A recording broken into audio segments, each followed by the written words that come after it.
Taylor, thanks very much, and we welcome you to the biggest game in the ACC on a Saturday night at Ford Stadium in Dallas.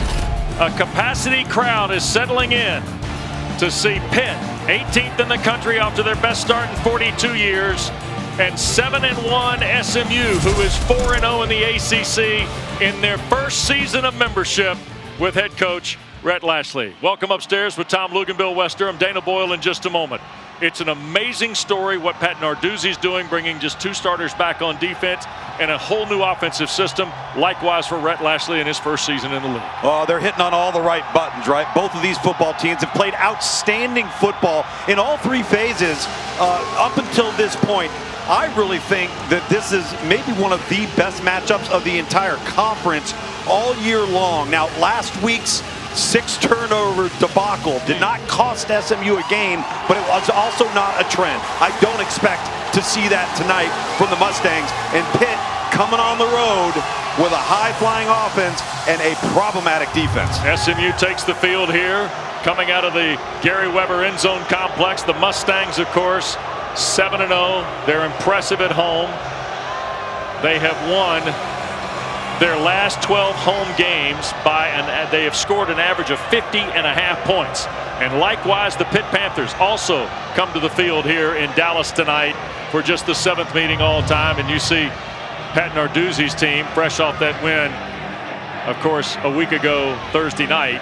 And Tom mentioned the turnover fest that benefited them against the Syracuse Orange. So what are the stakes here tonight? Well, quite frankly, there are 4 teams in the ACC who are undefeated in conference play.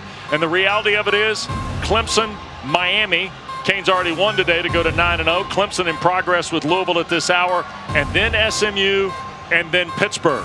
And Tom, as you said a moment ago, they got to this ball game in very, very different ways. Let's attack what Pitt did because they took Kyle McCord and the Orange completely out of their game. Well, I'll tell you, Pitt and defensive coordinator Randy Bates have never seen a pressure, a blitz, or line stunt that they didn't love to employ.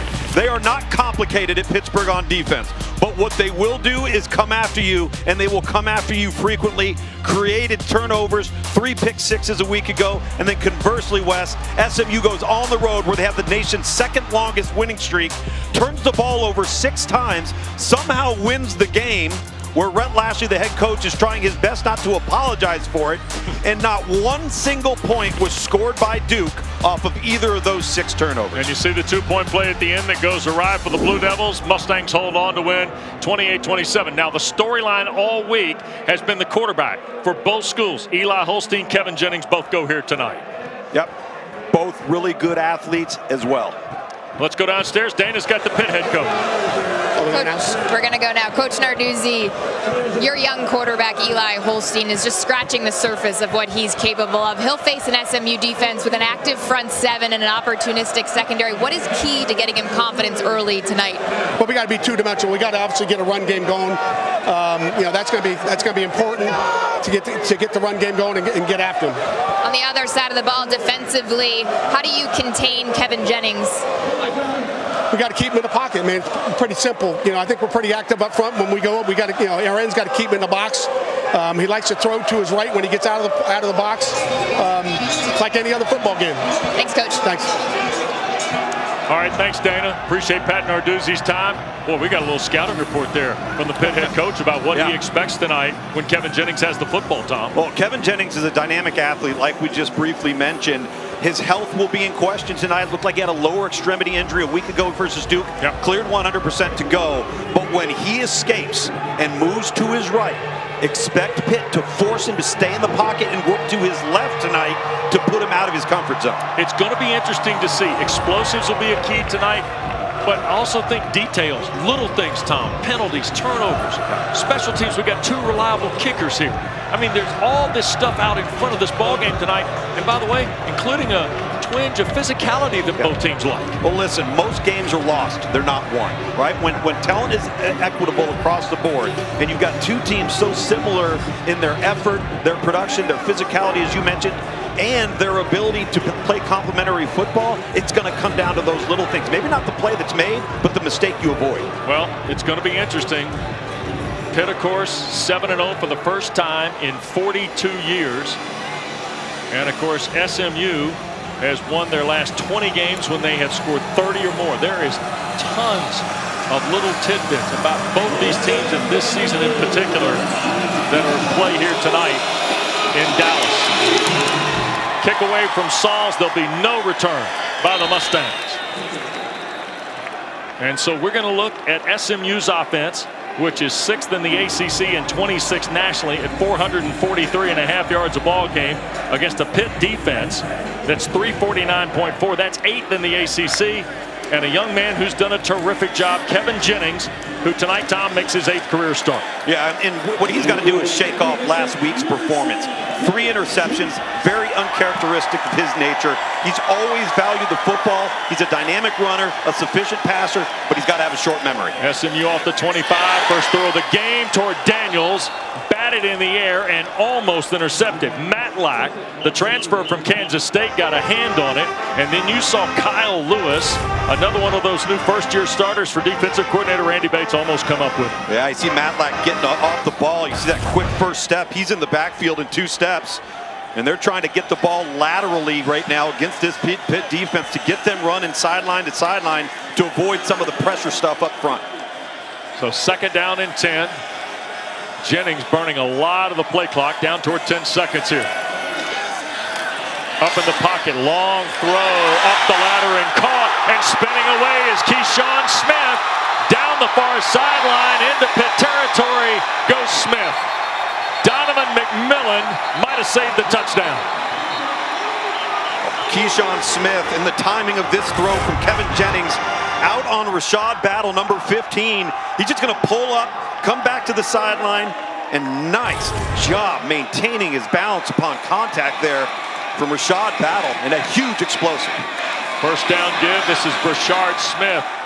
He'll pick up 3 on the first down to the 29. So right away on the 3rd snap, SMU going to work against these Panthers. Well, Rhett Lashley, the head coach and the offensive coordinator, told us this week you have to get explosives on this defense. They're too good to just drive the ball down on 12-play drives, and that's one tonight. Here's a quick throw to the perimeter. Here goes Smith again. Tried to fire through, does inside the 20. 1st and 10 for the Mustangs.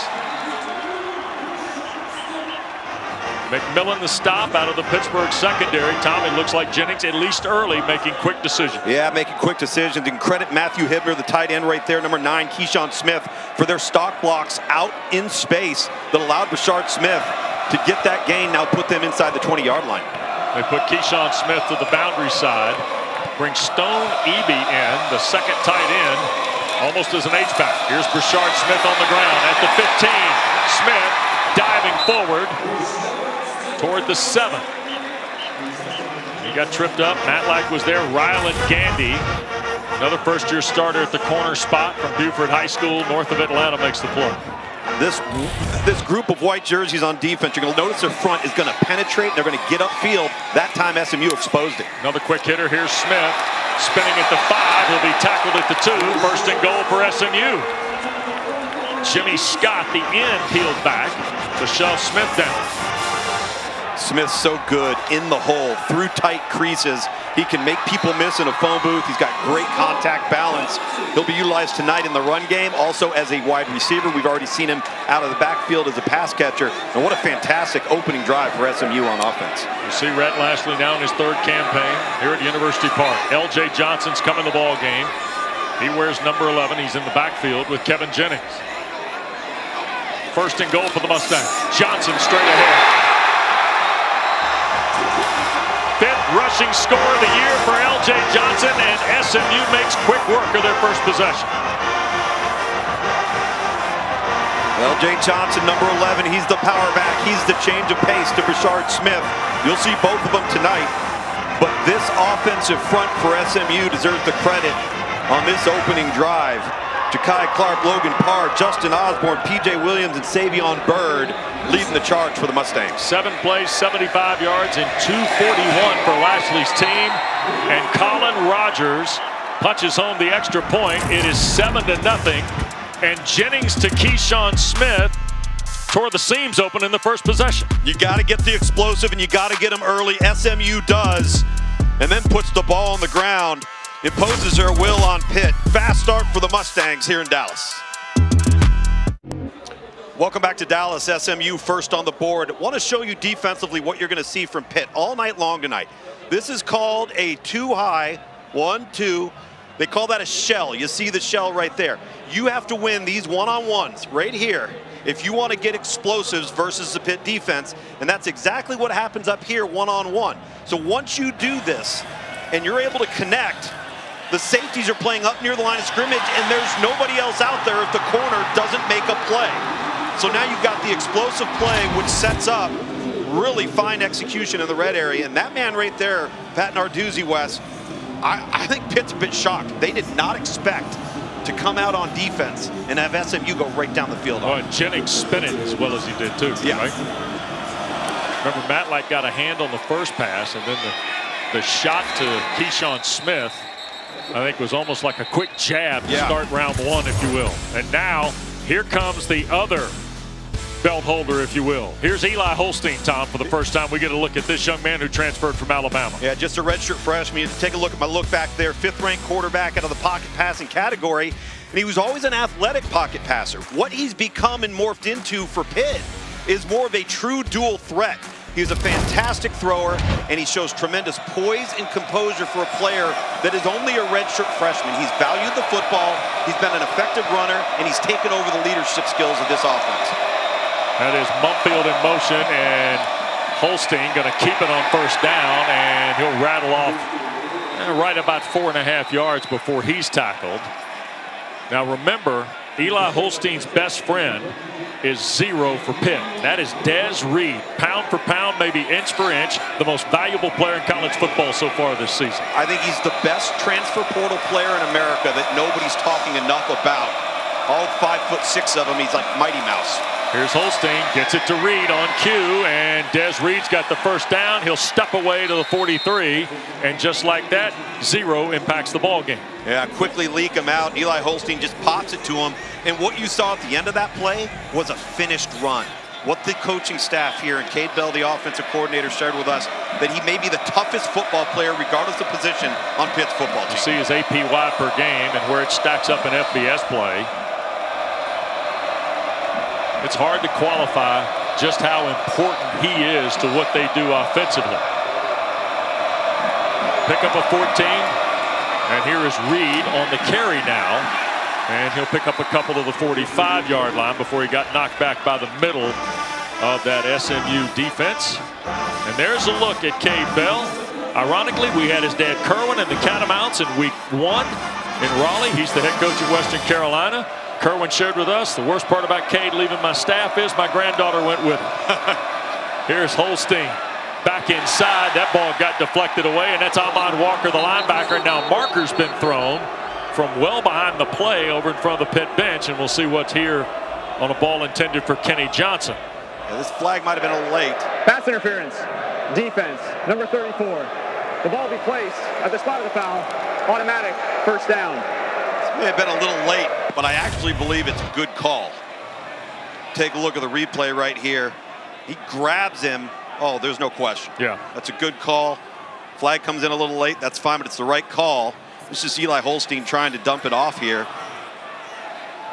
Had he not been grabbed, he probably would have caught it. Ahmad Walker, the linebacker, the guilty party. That was our referee, Justin Elliott, tonight, leading this ACC crew. Holstein, pressure coming, throws to the backside of the play for Reed, incomplete. Jonathan Jefferson, the Georgia transfer, who missed the last 2 ball games for SMU, big 94, 315-pounder. You can't miss him. He was in on the pressure of Holstein. Yeah, for a group that moved from the group of 5 level to the power 4 level in SMU, the moves they made in the transfer portal to beat up the trenches on both sides of the football are the reason why they're in the position they're in tonight. Mumfield in motion. He'll take the shot from Holstein here at the near side, make a move across the 50. Down to the Mustang 44-yard line goes Kanate Mumfield. His 28th catch of the year. Walker and Jefferson are there on the tackle, and you see Pitt is countering SMU with a little tempo of their own here after the play. Yeah, big 3rd and 4 here for the SMU defense. This is where SMU, who doesn't traditionally pressure much, has come after people in the previous few weeks. Holding opponents in ACC play to under 31% on 3rd down. Holstein from the pocket, in trouble, sacked. Isaiah Smith who leads them in sacks now with 4.5. Well, Eli Holstein wanted to throw this football out on the rail route to Desmond Reed, number 0 right there, and he couldn't get it because you've got number 24, Kobe Wilson, on his horse. Does a fantastic job taking it away. By that time, pocket collapses. Really good defensive stand. Caleb Junko second in the ACC in net punting. Roderick Daniels waits. He's third in the ACC in punt return yardage. Snap back, Junko gets it away. And it is off the right of his foot and out of bounds around the 25 or 26 yard line of the Mustangs. In fact, it's at the 28. That'll get us to a timeout. Each school's had it once. SMU went 7 plays, 75 yards. They lead Pitt 7-0 in Dallas on a Saturday night. Welcome back to Dallas, 7-0 SMU, and you know I love it when we can get to the old video. Bobby Collins and the Mustangs playing at the Cotton Bowl with Lindsey Nelson on the call. That is Lance McElhaney. He was the offensive MVP for the Mustangs. Dan Marino in his last college game. That's it. Throws into the end zone, interception. SMU wins 7-3. Foch Fazio, Bobby Collins. And by the way, before the game, what'd they do? Oh yeah, the 82 Cotton Bowl champs. Yes, sir. You know what that means. Eric Dickerson's here. Craig James is here. Yep. What a night. Last time they played as ranked teams, Tom. 1983 Cotton Bowl. How about that face mask we saw on Craig James? Oh, that was a good one. Holy smokes. Where's the running backs going to bring that back? Yeah. Here's Jennings giving ground and tried to throw it to Bashard Smith. Boy, Jimmy Scott really affecting the game off the edge here early for Pitt defensively. Fortunately, he did, Wes, because if he ends up connecting right there with Bashard Smith out of the backfield, see 44 coming off the edge. Jimmy Scott. Tom, it speaks to the depth that Pitt has built defensively. With needing 9 starters this year. Yeah, they got some transfer guys. James, Matlack. Here's Jennings going to fire a deep ball downfield, trying to come back and make the catch is Jordan Hudson. And he was defended by Taman Lynham, 5th-year senior transfer from Nebraska. They have added some transfer guys to offset needing 9 starters. But they're also guys like Brandon George, Kyle Lewis, Braylon Lovelace, Jimmy Scott, who are first-year starters for Randy Bates. Yeah, and we talked a little bit with Pat Narduzzi about that, with a big 3rd down coming up here for SMU, and they had to be the right fit if they were going to take them. They felt like they got guys that understood what the Pitt program's all about. 3rd and 10 now for the Mustangs. Pressure again. Slips it to Johnson. He ran right into the fray. Got hit by Ryland Gandy as soon as he caught the ball, did Roderick Daniels. So L.J. Johnson can do nothing with it. And Pitt is 3 and out defensively on the 2nd possession by SMU. Gandy does a nice job, number 10, coming up from the corner spot, but so does 31, Rasheem Biles. Works around the block of number 71, Logan Parr, who's been battling an injury as well at the guard position for SMU. And that's the kind of answer you're looking for if you're Pat Narduzzi after the first possession for the Mustangs. Here's the punt. Isaac Pearson will drive it away. Des Reed on the return. Remember, he ran one back in week 1. Reed will slip across the 40 to the 41-yard line. And that's where Pitt's 2nd possession is going to begin. So the Mustangs with a 7-0 lead. Pitt forces a 3 and out. And Rhett Lashley wants a what for here with Justin Elliott and his crew. Yeah, I think he feels like there was a block in the back that happened right in front of Desmond Reed before he fielded that punt. A little pushing and shoving. You're going to see 49 ends up turning his back. And that's not the right clip there. Here goes Reed. And he will gather right at about 6 to the 48. Walker and Wilson, the 2 linebackers. For Scott Simons, the Mustang defensive coordinator, who, like Randy Bates, has done a terrific job. Both these schools, the first headline you get is about what they do offensively. You'd be mistaken to invest all of your effort in that because they're really good, both schools, on defense. You see the Mumfield catch across the way. That puts Pitt in SMU territory. Back to the play a moment ago. You see some hands to the face right there. They weren't too happy about that. That's one call, but it was the block in the back that Rhett Lashley felt like it should have been a penalty. Here's Holstein dumping the ball, and that's the tight end. I think Gavin Bartholomew gathering the football and then driving inside the 40-yard line goes Bartholomew, who's had a very quiet campaign, Tom, in all honesty. Only 20 catches and 167 yards coming into tonight. He's had 8 receptions in their last 3, and folks are kind of waiting on Bartholomew to have that big game. Here's Holstein. A little soft pitch for Reed's run. Nice block on the perimeter, and that'll be close to another Pitt first down. I think they're going to measure it to the 33, and that will award Des Reed with a first down. You see 74, that's Terrence Enos, who's filling in for Branson Taylor at the left tackle spot. And those are big shoes to fill in terms of Taylor. Yeah, he played pretty well last week in his start against Syracuse. Didn't kill him in any way. Here's Holstein dancing around, fighting through the traffic, and he'll throw it away into the SMU bench. And so it'll be second down and 10. Eli found a way to survive there, Lukes. Certainly did. Desmond Reed trots off. Rodney Hammond, number 6, comes into the football game. Isaiah Smith, Jared Harrison Hunt providing the pressure.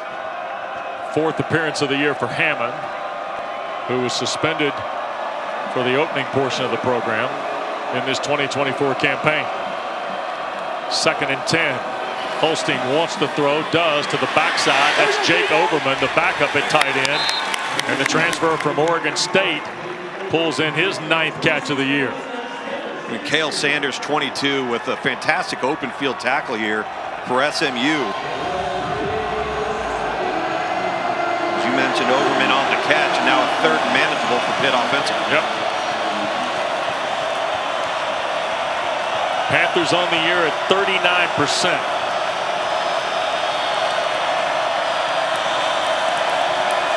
Mumfield in motion. Here's Holstein to his right, looking for an intended receiver was Mumfield, and he was defended. Smith was the guy pressuring, and then Sanders was the guy defending. Cannot take Mumfield. It's 2 plays in a row for Cale Sanders. Tackle on the previous play and the pass deflection right there. And Eli Holstein ends up getting forced into the boundary here to his right side, so you run out of real estate pretty quickly. All right, now there's really nowhere to go with the football. SMU applies pressure, covered down on the back end, forcing a field goal. 8th play of the drive is a 44-yard try for Ben Sauls, who's been really good. He's 12 for 12 this year. 14 consecutive is a Pitt record. And his first kick of the night is hammered right through. So Ben Sauls puts Pitt on the board with just under 6 minutes to go in this first quarter with a 44-yard field goal. He's having some kind of year for Pat Narduzzi. That'll get us to a timeout. Panthers on the board. Back and forth we go in Dallas on a Saturday night. Welcome back to Dallas. Here on the Pitt sidelines, offensive coordinator Cade Bell working on the iPad with young quarterback Eli Holstein. And offensive coordinator shared with us this week that he made a cut up for Eli of all of the simple plays. He said it's natural when you have so much success as a young quarterback to try and make those splash plays, and he just wants Eli Holstein to play within himself. It's not his game to win. Check downs get first downs. Oh, listen to the coach tell you, huh? Just listen to the coach Listen, speak. Take what the defense gives you and throw it to your guys. Sauls will drive it away. There'll be no return here by Brashard Smith and Roderick Daniels. So SMU leading by 4. We'll start 1st and 10 at its 25 with this 7-3 lead. Mustangs have kind of been at both ends of the spectrum in 2 possessions, Tom. 7-play touchdown drive to start, then 3 and out by Pitt's defense in their second go. And I wonder, you know, because there's not a lot of history. Rhett Lashley played Pitt twice when he was the offensive coordinator at Miami. Both coaches referenced it this week in our visits. I still think you got to work your way through a little bit of this, right? Oh, there's no question. Get a little feeling out period in the first couple of series. And Brashard Smith trying to bounce through here on first down. Look at the stack. And they're going to put it at the 29 for second down. Sean Fitzsimmons, another one of those guys, been on the team, contributed, you know, 4 total tackles in his previous 2 years. He's now got 9 on the year. I mean, just shows you. Player development is still real in college football. Here's Brashard Smith coming back to the near side. He's got the first down, and he will take on Philip O'Brien Jr., P.J. O'Brien, and got shoved out of bounds right around the 38. It's another Mustang first down on a 9-yard run. Excellent job sealing the edge by SMU in the offensive front. P.J. Williams, 59, allowing Brashard Smith to turn the corner. He's got such great speed and burst. 1st and 10 for Jennings and the Mustangs. Kevin wants to load, throw it, middle of the field. That was for Roderick Daniels. Covered out there by McMillan. He also had Lynham in coverage as well. Kevin Jennings is not 100%. He's close, Luke, based on what we've seen so far. Yeah, he looks to be fine. That throw's a little high for the 5'9" Daniels down the seam. So 2nd down and 10 it'll be.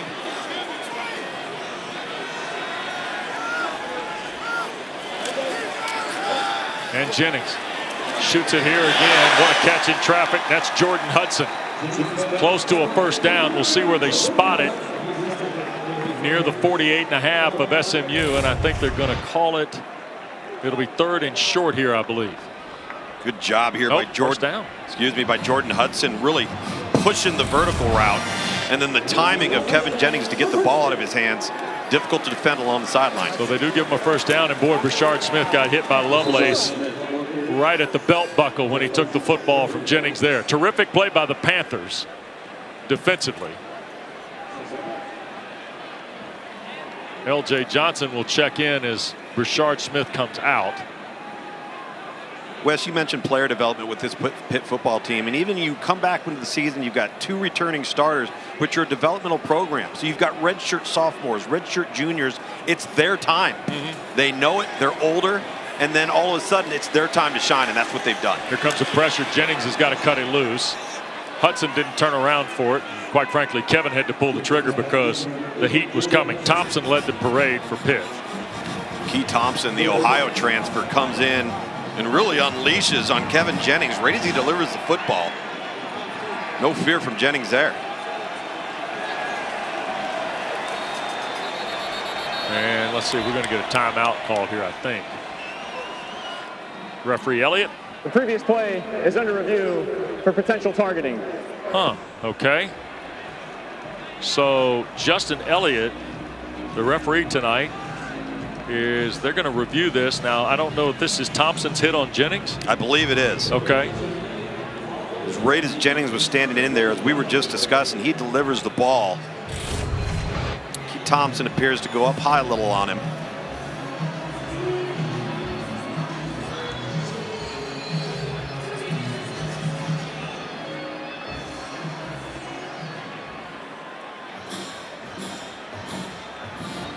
Well, you got a defenseless. Ruling on the field of no targeting stands. It's 3rd down. All right, so there you go. Must have felt the helmet and the face mask there. It was right up into the left shoulder, more so into the head or neck of the defense's quarterback. So Thompson avoids the penalty, as does Pitt. And now 3rd down. And the full 10 here for the Mustangs.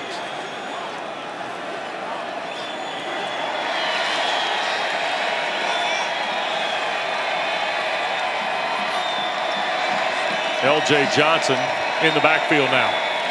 Pitt again with pressure.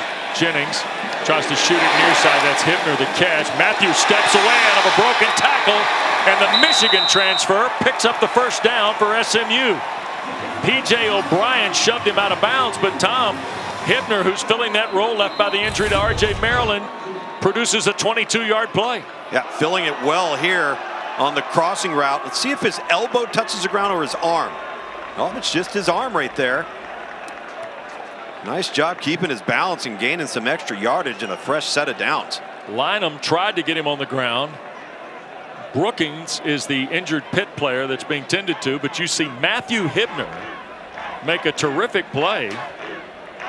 He had 4 catches last week against Duke. He had not had a catch in the previous 4 games. And Rhett Lashley told us, hey, look, R.J. Maryland's one of the best tight ends in college football. Yeah. Fact. Matthew Hittner's not a bad football player. you hate to lose R.J. Maryland, but they had a lot of confidence in this guy, Tom. They felt like he could do all of the things in the passing game that they needed a tight end to do. Now, maybe not in a wide receiving-like manner that R.J. Maryland would do it, but this was a transfer for Michigan who just wasn't utilized in the passing game while he was in Ann Arbor. Now he's got an opportunity here to be involved and breaks 2 tackles, maintains his balance by putting his left hand on the ground. He's able to keep both knees off the ground. Wow. That's just a tremendous individual effort. And Hibner gets 22. And it ends up at the Pitt 30-yard line and a 4-point lead for the Mustangs with 3.5 plus to go in this opening quarter of play tonight in Dallas. Career long catch for Hibner. Jennings going to empty out Smith to the left. He'll shoot a sidearm ball that's caught. Brashard Smith, unbelievable catch for 9 yards. Tom, the throwing angle on Kevin Jennings here is like a back 3-inning reliever in the big leagues. Talk about lowering the elbow and finding a lane. That was all Kevin Jennings. Because if he throws that ball initially, it's batted down at the line of scrimmage by Jimmy Scott. Second down and short. And Smith will fight for the first down. Right to the 18-yard line. Jimmy Scott the tackle, Luke's. Yeah, Jimmy Scott's been pretty active here today. And take a look at what Kevin Jennings does here. He can't throw it because he's got 2 Pitt defenders playing on their side of the line of scrimmage. He gets the block. Maybe a slight hold there from Keyshawn Smith on the perimeter, but that's just a quarterback playing with some savvy and some instincts of finding a way to get the ball out. Well, there's a lot in that play. Hibner checking to see if the ball was for him. Here's Smith falling forward. That should be, well, we'll see how they unstack this. That's probably a little closer than Rhett Lashley would prefer. Braylon Lovelace, the tackle for the Panthers. He's had almost a dozen tackles in his last 3 coming into tonight. Get a look at Lovelace from Leechburg, Pennsylvania. Highly thought of player out of high school in a really good, rich football state, Pennsylvania. Holy smokes. Got some substitution for both teams going on here. Yep. 2nd and 10. SMU Red zone offense. took the tight end out. Here's Smith. He's got the first down, falling forward to the 16. Kyle Lewis, the tackle for the Panthers. Wes, you mentioned the absence of R.J. Maryland, who's such a weapon, and particularly in this area of the field, because he's such a mismatch, whether he's lined up on a linebacker on a safety and he's, split into the slot, or what they were doing with him previously, and they did it against Florida State when we were here previously, is they isolate him to one side or the other, and they just threw up the back shoulder ball, and he makes plays, and you don't have that now. Somebody else has to be the guy to go up and get the ball one-on-one. Smith and Daniels to the far side. Moochie Dixon here to the near side, and Rhett Lashley wants a timeout. So timeout. We're going to take it with them. SMU, they're first. A minute 30 8 seconds to go here in this first quarter, 7-3. And don't forget, when we're done tonight here at Ford Stadium in University Park, ACC Huddle After Dark, Tom. Estimated start time 11 o'clock. Estimated. Yeah. All right. Highlights, analysis, interviews, players and coaches. All the coverage from an unbelievable Week 10 in the ACC. Let me tell you what. You got your hands full tonight, Taylor Tannenbaum. You got a lot of highlights you got to sort through. I mean, Miami outscores Duke 36-3, Tom. Yeah. Going down the stretch. NC State gets 3 touchdowns from C.J. Bailey, 100+ from Hollywood Smothers and Jordan Waters. Wolfpack a big win. They've stacked wins together after the win at Cal a couple of weeks ago off an open date. North Carolina continuing to get after it on defense. Yeah. Big third down here for the Mustangs. Out of the timeout, here's Lashley. Jennings from the pocket, going to throw, caught Johnson, and he will score. There is a flag down on the play. Holding. Offense. Number 59. 10-yard penalty. Third down. P.J. Williams' holding call will negate the touchdown catch of 16 yards for L.J. Johnson. Again, an explosive play taken off the board. It was P.J. Williams, the right tackle, called for the infraction here. Man, Kyle Lewis was really close to intercepting that football in the flat for Pitt defensively. But you see P.J. Williams grab and just roll to the ground. The Pitt pass rusher off of the edge. It's a good call by the officials, and now instead of 6 on the board, you're 3rd and 20. Yep. 3rd and 18, excuse me. Stone Eby, by the way, has come in, so Pitt counters that substitution. And they bring in Sincere Edwards, a true freshman at defensive end here. Do not take a sack here if you're Kevin Jennings. Jennings backs up, going to launch again, looking. Oh, what a catch! Moochie Dixon, 1st and goal. Moochie Dixon, who caught the slant to start the game at Stanford for the Mustangs, now sets up SMU 1st and goal. And what did I just tell you, Wes? Who's going to be the guy that comes up with the one-on-one catch in the red area? That time, it was Dixon. Now 1st and goal. Here's L.J. Johnson trying to get it on the ground and cannot. Got turned away right at contact. He ran up the back of Justin Osborne, the guard, and that just set up Kyle Lewis to make the play. What a sequence of plays. A touchdown called back, 3rd and 18. A fantastic back shoulder throw and catch from Kevin Jennings and Moochie Dixon. Now SMU up front has to figure out a way to handle Pitt defensively up front, because this is where it's going to be tough to run it on the Panthers. We do not have to snap. So it is 2nd and goal here. Smith has come back into the ball game. He's with Jennings. That's Hibner, the tight end. And that'll be the end of the quarter. Of the 1st quarter. So we'll switch ends of the field. SMU, who's number 2 in FBS, they've got 94 1st quarter points. It's a touchdown tonight, and it's a 4-point lead after 15 minutes on the primetime show tonight on ACC Network. Well, quarter 2 tonight from Ford Stadium in Dallas with Tom Luganbill, Dana Boyle, Wes Durham. Ben Ward is our producer. Tyler Honeycutt's directing tonight. And the crowd getting fired up, Lukes, because we're going to start quarter 2 with SMU 2nd and goal at Pitt's 4 in a 4-point lead. Yeah, with Pitt's ability to score, as they have all year long, this is a must touchdown drive for SMU. Moochie Dixon set up the Mustangs with the catch from Kevin Jennings. He's to the far side. Jennings to Brashard Smith. Shook one tackle and will be stacked up right around the 2, maybe the 3-yard line. And Keith Thompson got a hand in there for Pitt. 38 in the white. Keith Thompson's been all over the place defensively on this drive, in particular for Pitt. A really good player out of the MAC. Played at Ohio as a 6-year senior here. One of those transfers that just fit the mold of what Pat Narduzzi and Randy Bates, the defensive coordinator, wanted to have for some of the holes they were trying to fill. Veteran piece. He's 24 years old.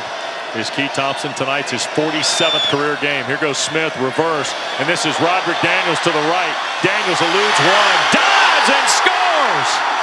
Oh my goodness.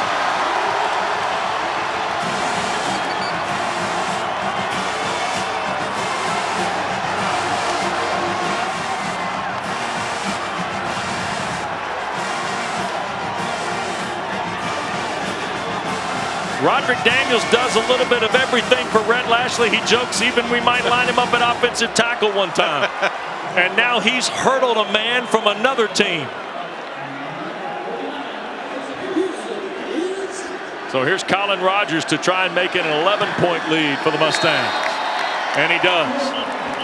Okay, Lukes. This is called a true space player. So once Roderick Daniels gets this ball, he's got to make Javon McIntyre, number 7, miss right there. Now he's able to time up the jump versus Donovan McMillan, number 3, who goes low, ducks his head down, loses his eyes on Roderick Daniels. And you're right, Wes. When they had an injury to Brashard Smith at running back and L.J. Johnson, what did they do? They moved Daniels over to running back.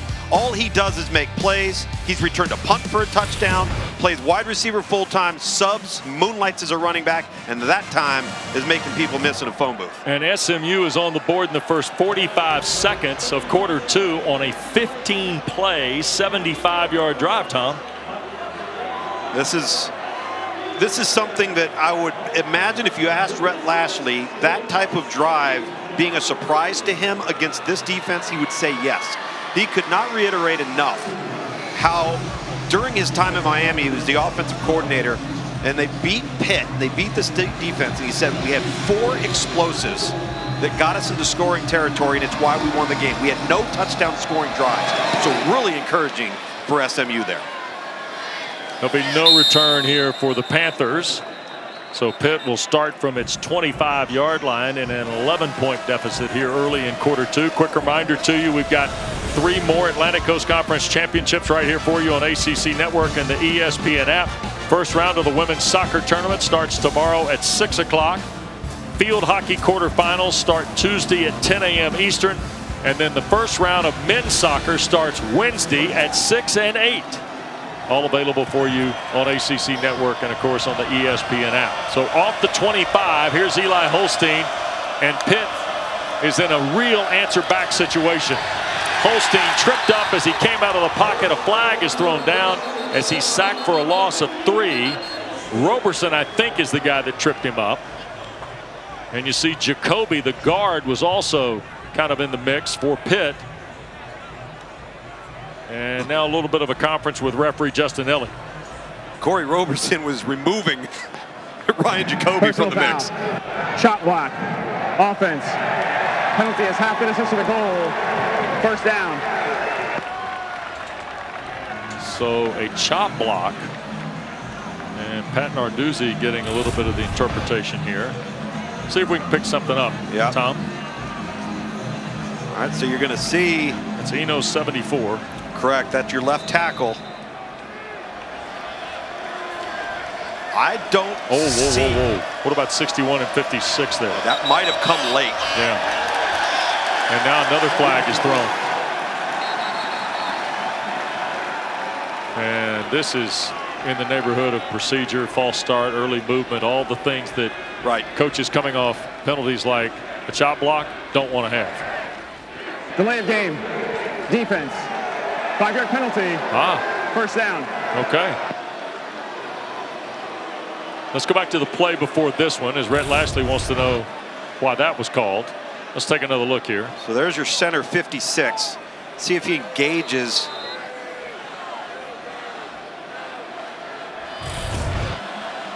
See, I think the Pitt offensive lineman's fallen to the ground there. I'm not sure I agree with that call, but nevertheless. Yep.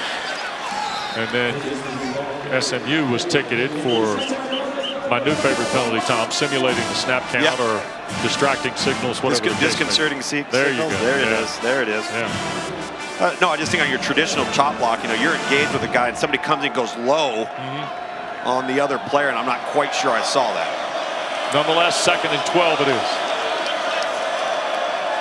Early here in second quarter action. Holstein on the perimeter. Reed flags down behind the play as Reed is knocked out of bounds near what would be a first down at the Pitt 35. They're going to get a vicious hands to the face on Eli Holstein from an SMU defender here, right as he delivers the football out into the flat. The officials all over this one. You saw the hankies flying the moment the ball left his hand. And I think the question here involves the play.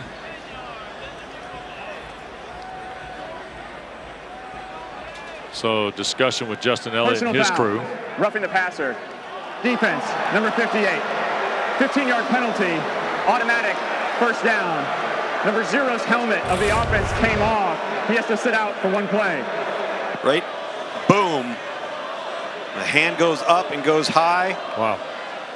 Right as Eli Holstein's delivering this football. Officials all over it. And now look at the shift in field position. Yep. Just off of that play, Rodney Hammond comes on. You heard the official talk about Desmond Reed's helmet coming off, so he's got to sit out for a play. Ball in midfield after that sequence right there. Here's Holstein on the perimeter. Gets it to Day Reynolds. And he will dive forward for 5 before Moses makes the tackle for SMU. One of the things you've got to respect about both SMU and Pitt from a defensive perspective is these two teams tackle very well in the open field. One of the most difficult things to do in college football in today's game, and both very proficient. Hammond stays in the game, comes out of the backfield in motion. There's a quick throw and a heck of a catch. That's Overman, the tight end, squared up right around the 38, Tom. and tucked that away before Kobe Wilson could make the hit. Yeah, second catch of the night for Overman, and Eli Holstein throwing it dark. Yep. Here's a 1st and 10 play on the perimeter. This is Rodney Hammond, and Wilson will help him out of bounds at the far side, but he picks up 7. Almost 8. It'll be 2nd down and 2 for the Panthers, who are on the march here now, 3 minutes into this 2nd quarter and needing to answer as SMU's built an 11-point lead.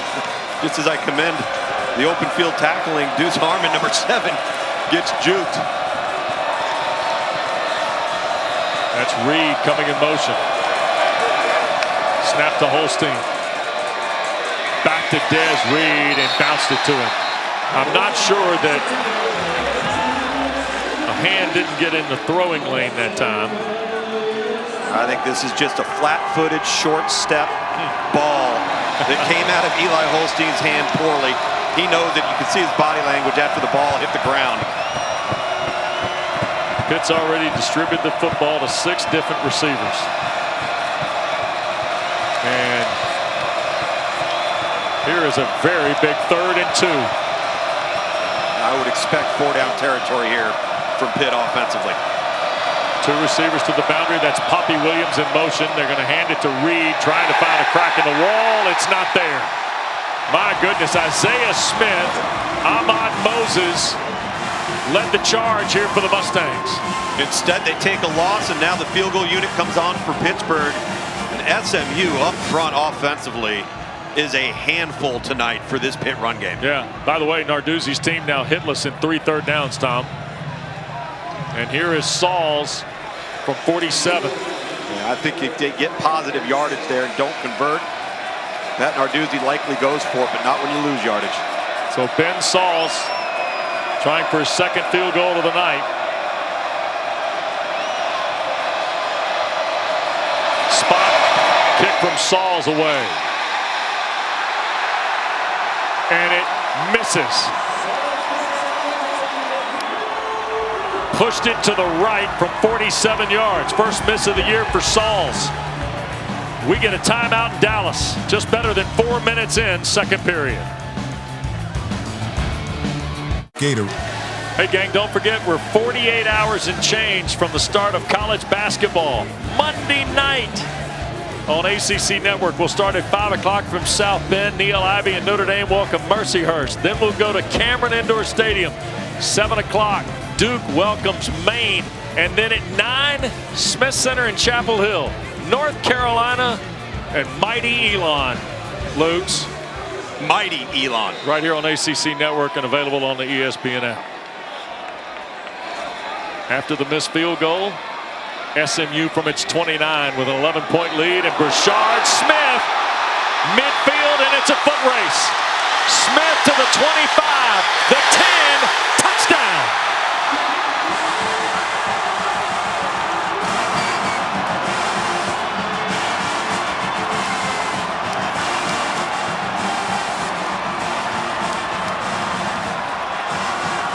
.71 yards is a career best for Brashard Smith.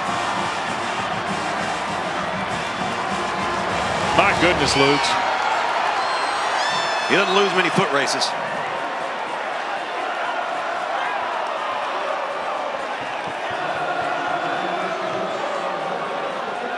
What a momentum shift that is. Sauls misses for the first time this year, and Brashard Smith rips off a 71-yarder. He's now got his 5th 100-yard game of the year, and we've got our dynamic play of the game brought to you by T. Rowe Price. And it comes from Brashard Smith, Tom. Oh, we were talking about his ability to sneak through tight creases, and he certainly does that here. They pull the guard, and he steps up, pauses for just a second, little patience, jump cuts to the left, and now it's just a foot race down the sideline. And SMU stunning the Panthers defensively, particularly on the ground. So Brashard Smith's in the end zone. Another touchdown. That's his 10th of the year. And my gosh, the U.S. Open trophy's in the seats here tonight at Ford Stadium. That is fantastic. Let's go. My gosh. Love it. They're letting it go in Dallas tonight. Think there's a replica or two of those? You're the golf guy. Come on. Well, I want to tell you, if he wants to come by for pictures, we'd be willing. End over end. No return for Pitt. And with 10:43 to go in the second quarter, Tom, we're going to have a discussion I thought we were going to have in the second half. No doubt. And that is, how does Cade Bell and Pat Narduzzi now keep that football team kind of in front of them? Look, this is an 18-point game with 10 to go in the first half. Well, they've gotten explosive plays, and that is something Pitt has not allowed all year long. And Rhett Lashley called it this week. He said, we have to get explosives versus what they do, because sustaining drives for long periods of time is very difficult against this Pitt defense. Here is Holstein now in the Panthers. Reed with the carry and trouble from Moses. Or Walker, the linebacker. Ahmad Walker, who had a terrific night last week against Duke, Tom, is on point again here tonight. Yeah, Lyndon Cooper, 56, for some reason snaps and steps to the right, leaves the A gap between the center and the guard wide open. And Ahmad Walker just times up the pressure perfectly. And right now, SMU feeding off this crowd, feeding off the momentum of the offensive performance so far for the Mustangs. That's Bartholomew, the tight end. Here's Holston. And Holstein had it batted down at the line of scrimmage. And that was Corey Roberson, the defensive tackle. Tom, if you're Eli Holstein, go back to Dana's visit with Cade Bell. He can't press here, right? He can't press here, and what he can't do is take risks with the football because he's trying to get the team back in the game. Let the offense and let the plays come to you. You guys have played from behind during this season so far. You come in, you're a ranked football team for a reason. Just settle down. There's a lot of football left to be played. Third and long here. Almost 5 gone in the second quarter. Holstein, Bartholomew, a sliding catch. It's ruled incomplete at the 26-yard line. Now, one thing I think we're seeing too from Eli Holstein, for whatever reason tonight, is his footwork's not aligned and married with the target.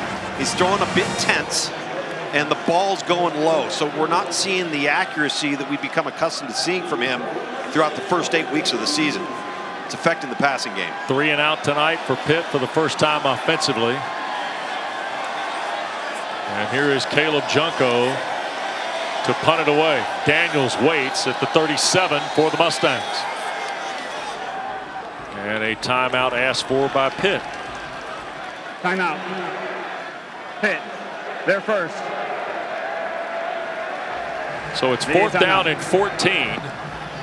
It's 21-3 SMU, and the Panthers want to visit before Caleb Junko punts it away. We'll step aside in Dallas.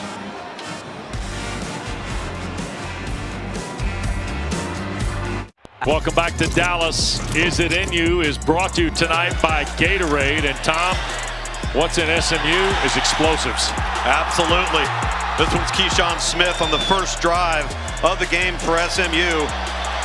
And your little razzle-dazzle here from Roderick Daniels. He goes over the top. And then the big one on the ground, 70-plus yards from Rashard Smith. Turns on the Jets.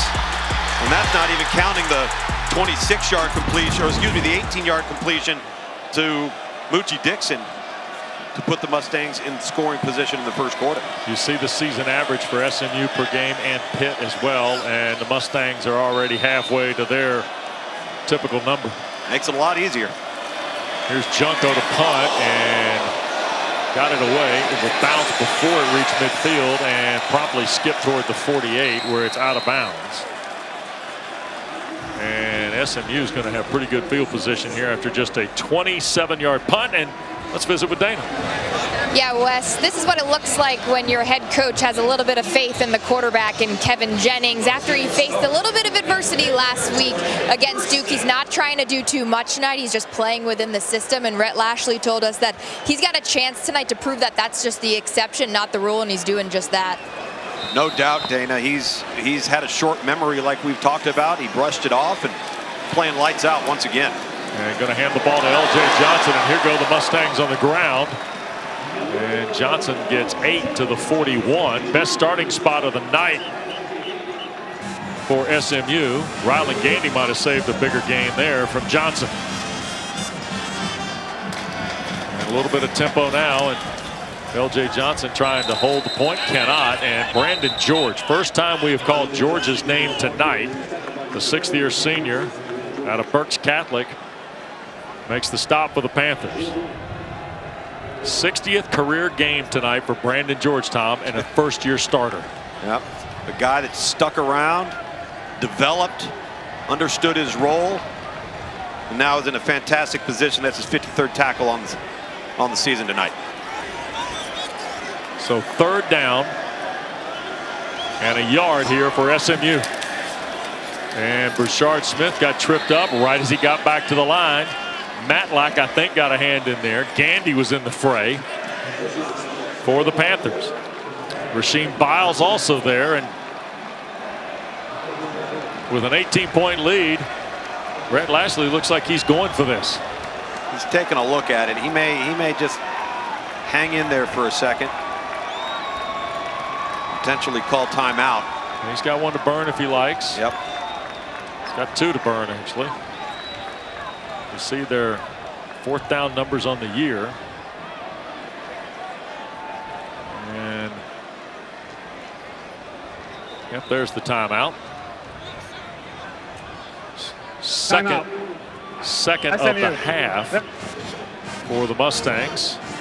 So they'll talk it over at the SMU bench here. And don't forget, after the ball game, ACC Huddle, complete wrap up of Week 10.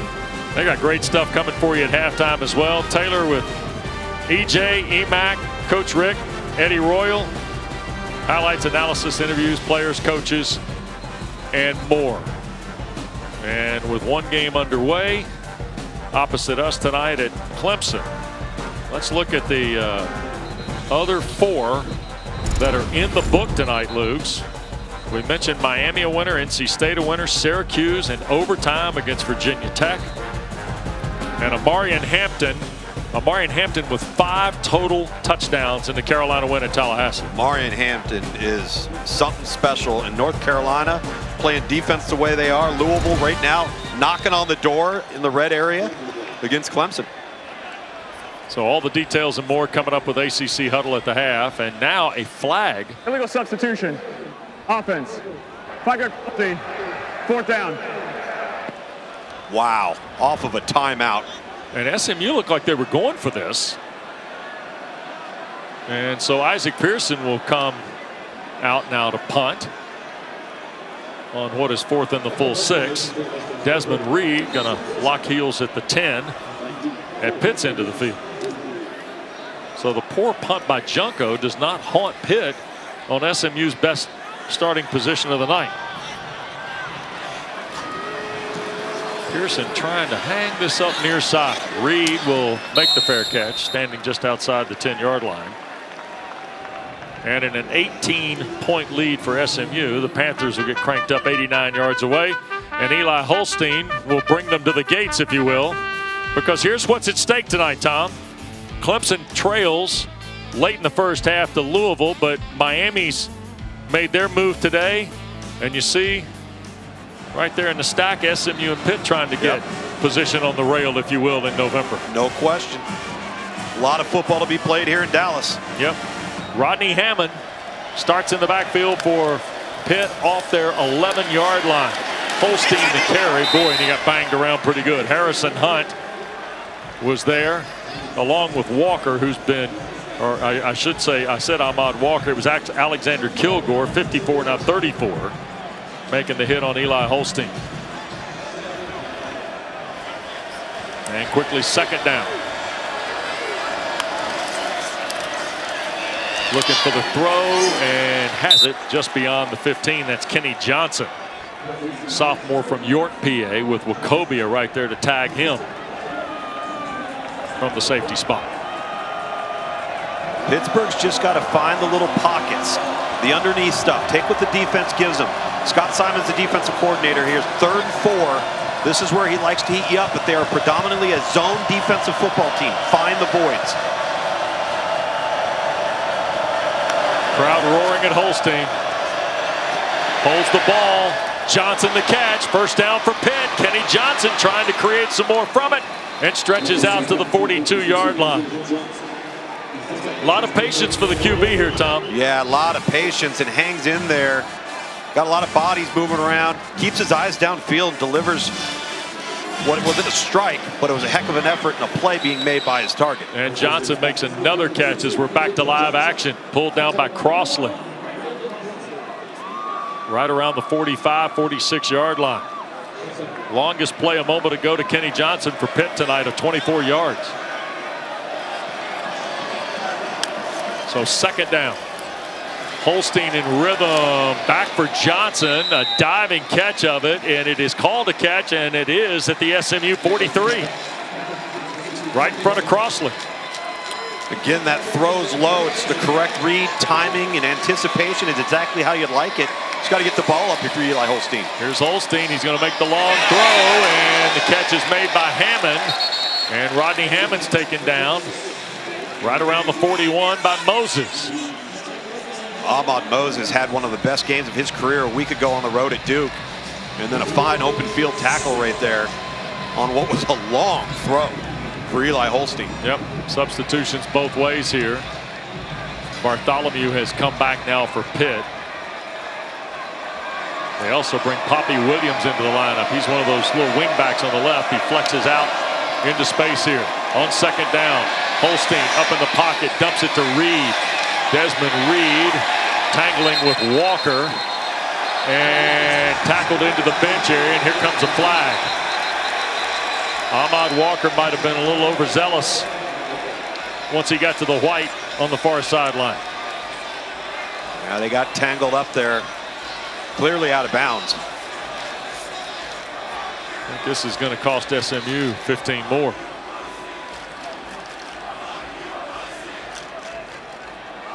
And Pat Narduzzi. There is no foul for a late hit. It's third down. So Justin Elliott tells us they will play on, and the native of Youngstown, Ohio, not happy. Good tackle, good tackle, good tackle. And you move it out of bounds, and got a little bit both ways. Both of them were kind of tussling with each other. Yep. So it is third down and 4. Inside 5 we go. Hammond's back in the ball game to replace Reed.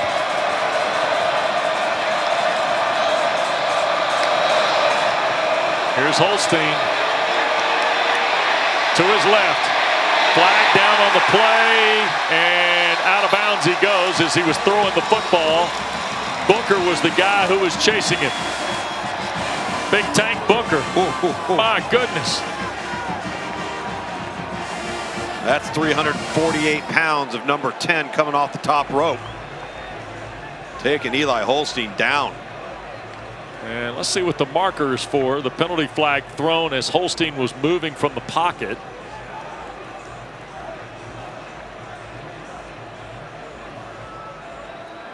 And it's a hold on Pitt.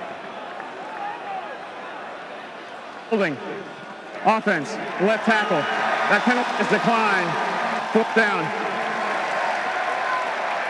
So it'll stay. Well, it's 4th and 8 now, Tom. He lost 4 yards on the play. Not sure if they called that on the right member of the offensive line. That was Terrancino, 74. He was engaged and had his hands on the SMU defender. I did not see a pull away or a hold. Pitt is 7 for 9 on 4th down. And a timeout has been asked for here.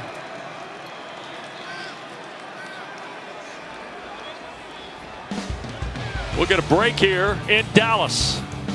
Pat Narduzzi and his team a decision to make when we continue. All right, couple things in play here. Justin Elliott spent some time with Pat Narduzzi and Rhett Lashley during this timeout. They reset, by the way, saying that Holstein threw the football before he stepped out of bounds. So it would have been 4th and 4, Tom. Correct. Then that was after Rhett Lashley refused the penalty. Because he thought it was 4th and 8. Because he thought it was 4th and 8. When he found out it was 4th and 4, he wants the penalty. So while it says 4th and 8, or it's now 4th and like 12, and they've marked it off back to the 47-yard line. Yep. So here we go. After the replay review showed the pass incomplete, SMU has decided to accept the foul for holding on the offense. That's a 10-yard penalty. It's 3rd down. There we Please go. reset the game clock to 4:43. 4:43, please. All right, so all these things occurring. Thank you. And listen, they got it right. Thank you, Justin, Yep, by the way. that's There's right. A lot of clarity in that, and you did a nice job. And I would say this, nice job on the officiating side for the management of the game on this. No question. Yep. So here we are at the 47 for what is now 3rd down. And right at about 13 or 14 yards. And Holstein trying to get some of it back here, in trouble. Ball is out and in the air. And SMU has the game's first turnover. My goodness. Jafari Harvey knocked it out. And Cameron Robertson, a junior from Plano, has open club takeaway tonight. And I think it's actually an interception. I think he caught the football as it was coming down from the sky. Somehow this thing got jarred loose within the pocket. A lot of pressure as the walls started closing in on Eli Holstein. And credit Scott Simons, the defensive coordinator at SMU. He's had these guys ready to play. He's called and pressed the right buttons at the right time, and they've won at the point of attack. There's Jafari Harvey coming in late. He dislodges the ball. Ball goes up. Oh boy. And secured by Robertson. What a heck of a play. It's a rebound drill. Now 1st and 10. Here's Roderick Daniels looking for more. He'll turn the corner and pick up a few, and now a flag goes down as he's shoved into the SMU bench with 4:28 to play by Ryland Gandy, and tempers starting to flare a little bit from both sides. Gandy tries to make peace on his way back to the field.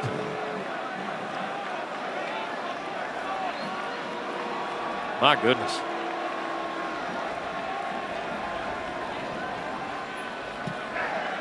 Personal foul. Face mask.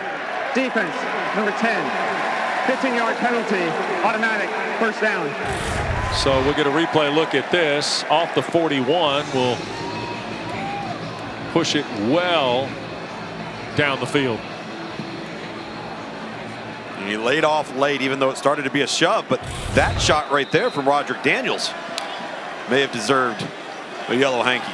So the ball at the 26, and L.J. Johnson's checked in the backfield with Jennings. 3 receivers in the set. Flea flicker, and SMU trying not to give it back. May just have. Nope. They fell on it back at the 37. Braylon Lovelace blew up the flea flicker. And the Mustangs somehow found their way back to the football.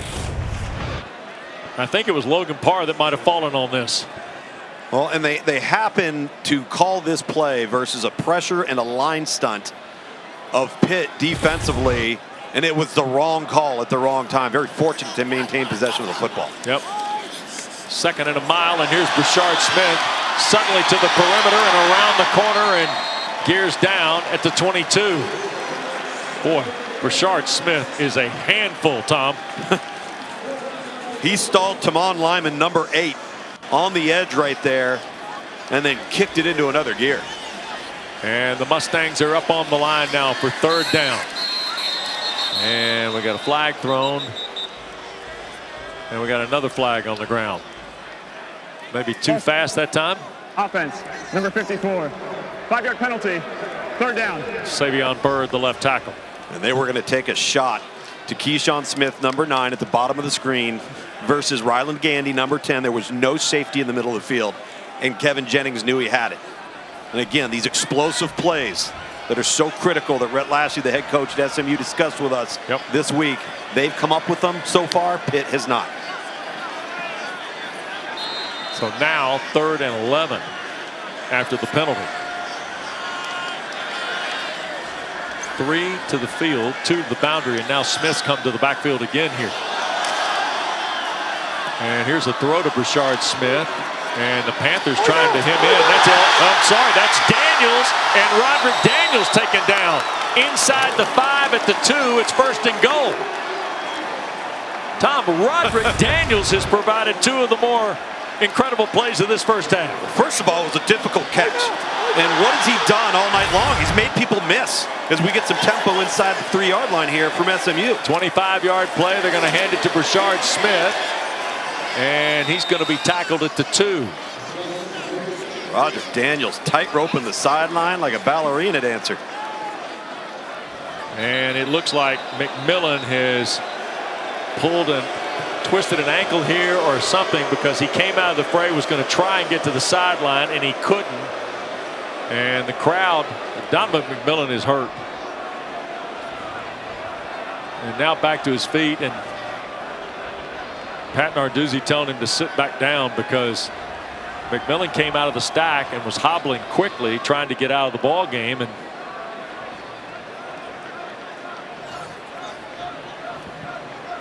And they're going to take a look at the senior from McMurray, Pennsylvania here. Meanwhile, we'll catch our breath because SMU, who came into the ball game 19th in FBS with 44 plays over 20 yards, Tom, averaging 6 a game. They got 5 here in the first half. Let's go back to this Roderick Daniels play.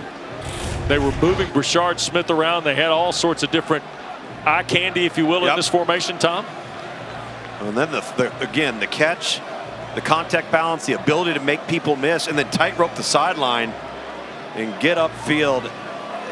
In so many ways, Roderick Daniels has been the unsung hero of this football team because of his versatility. He contributes in the kicking game. He's scored on special teams. But when they've had injuries at running back or at wide receiver, at tight end with R.J. Maryland, he always fills the void.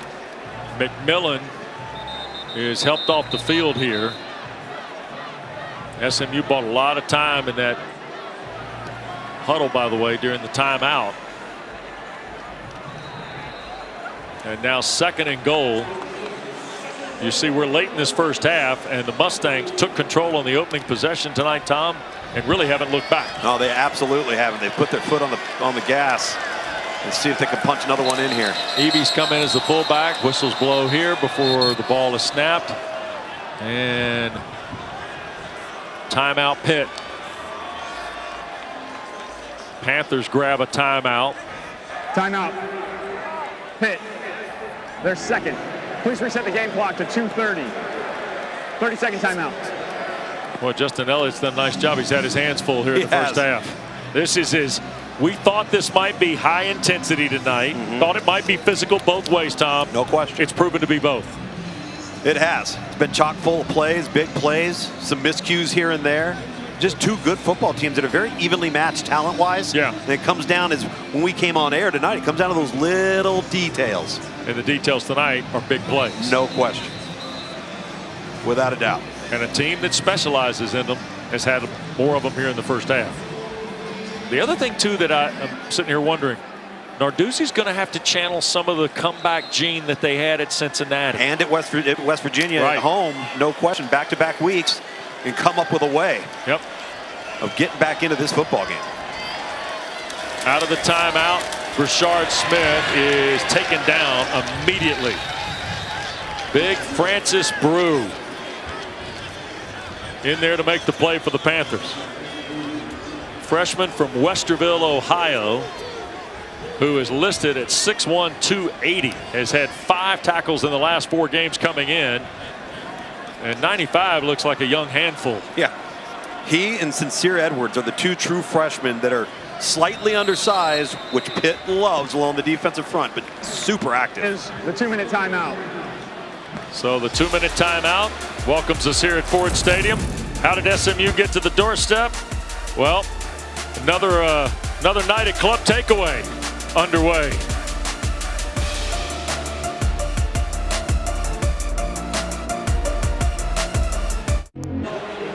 Well, we wind our way to the final 2 minutes of this first half, and SMU is again threatening with an 18-point lead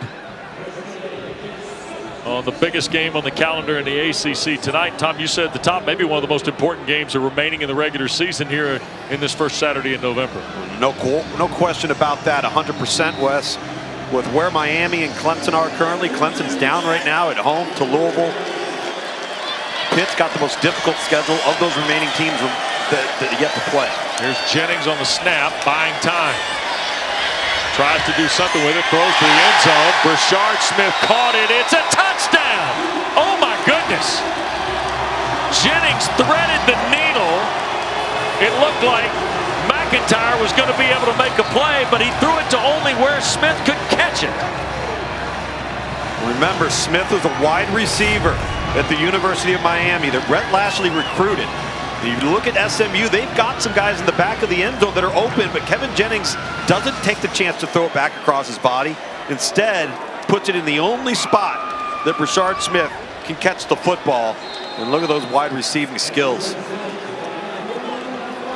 How about that? Jennings to Smith. It's a 3-yard touchdown pass. Here is Rogers. And the kick is good to make it 28-3 with 1:53 to play in the first half.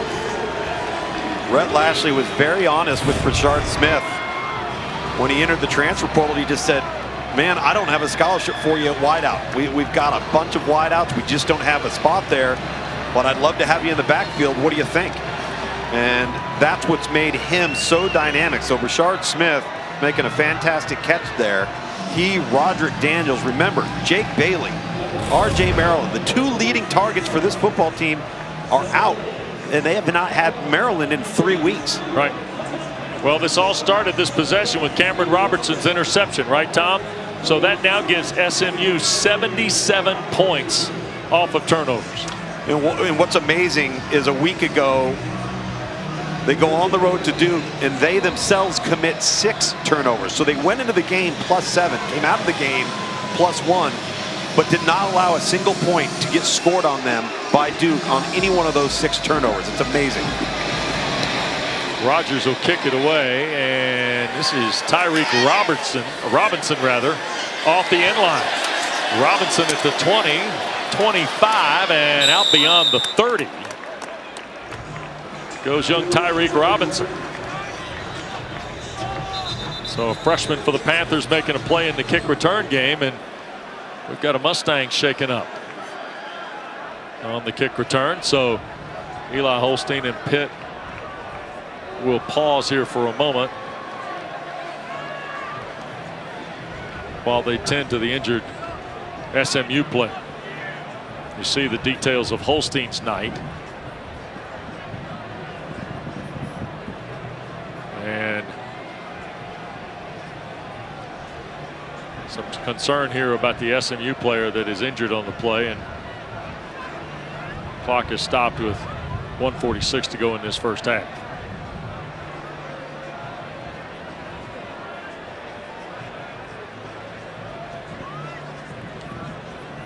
And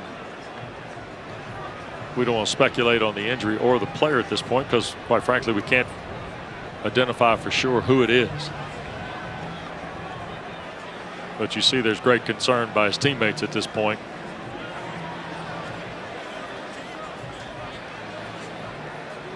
SMU meanwhile has built this 25-point lead in part because, Tom, of a fast start.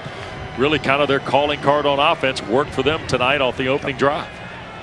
Well, and they've been able to effectively run the football, I think, to a level that maybe even has surprised Rhett Lashley, given how disruptive and challenging this Pitt defensive front 7 has been all year long.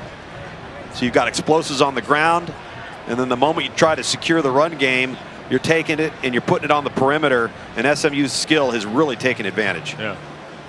We believe the injured player for SMU is A.J. Davis, a redshirt sophomore from Skyline High School here in Dallas. And the sports medical folks and athletic training staff are out tending to Davis. And anytime these folks go to work here, their concern is to see how quickly they can attend to him without Tom making any kind of major movements. And they're bringing an ambulance on the field now, Wes, and it looks like they're trying to cut his jersey off. Right. They did get him turned over onto his back.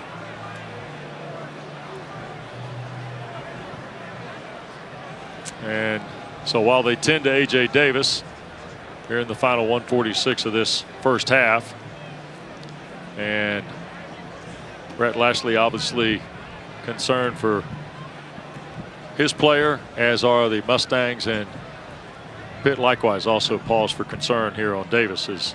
Well, nobody likes to see this. Yeah, Rhett Lashley talking with Pat Narduzzi right now at midfield.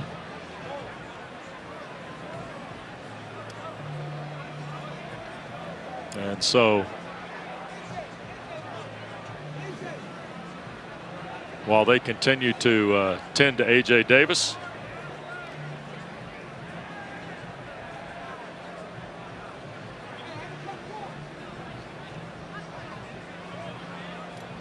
and now in conjunction with the folks from the University Park Fire Department and the EMS folks here, they're going to try to get A.J. Davis secured and then transport.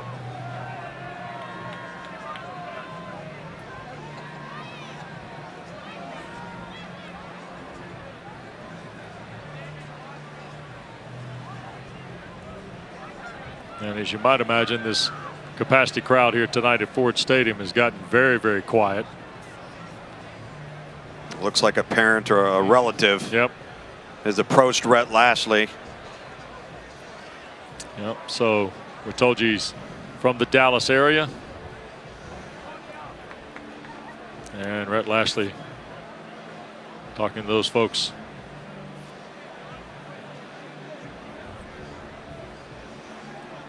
And making sure everybody is taken care of. Those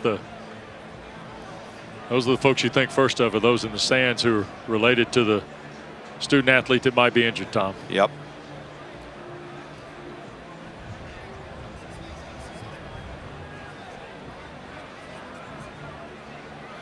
Some very concerned loved ones there looking on as the medical professionals continue to. And now Rhett Lashley will call his team up, and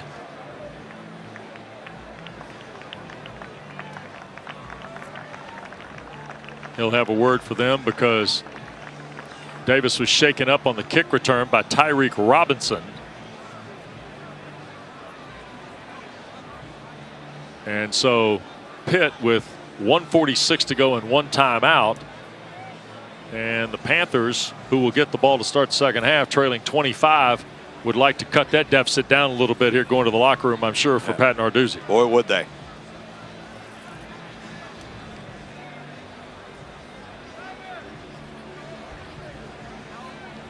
And this is a first half where we have seen SMU capitalize on a ton of momentum with big plays. And they've carved up 273 yards of total offense to just 133 for Pitt tonight, including just 25 on the ground here in the first half.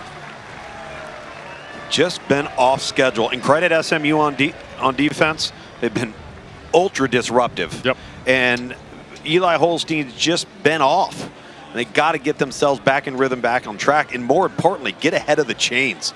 Been playing from behind too much. So you see A.J. Davis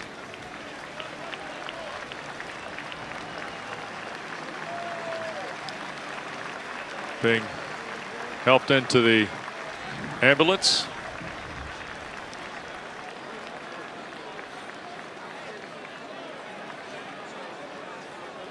And here in just a moment, we'll resume with the final minute and change of this first half.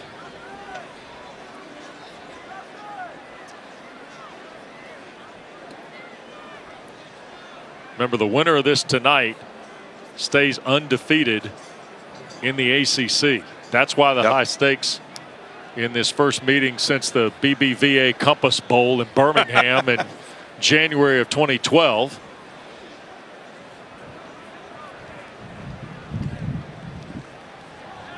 And Both are trying to stay undefeated. SMU 4-0 in the ACC. Pitt 3-0 in the conference. Pitt is off to their best start, of course, since 1982. And our thoughts and prayers are with A.J. Davis, young man from here in Dallas, who was injured on this kick return by Robinson, and the defensive back from SMU will be off to nearby medical center for further evaluation. This is the unfortunate risk you take with this sport and many sports. And we'll let you know what we hear on the condition of A.J. Davis tonight.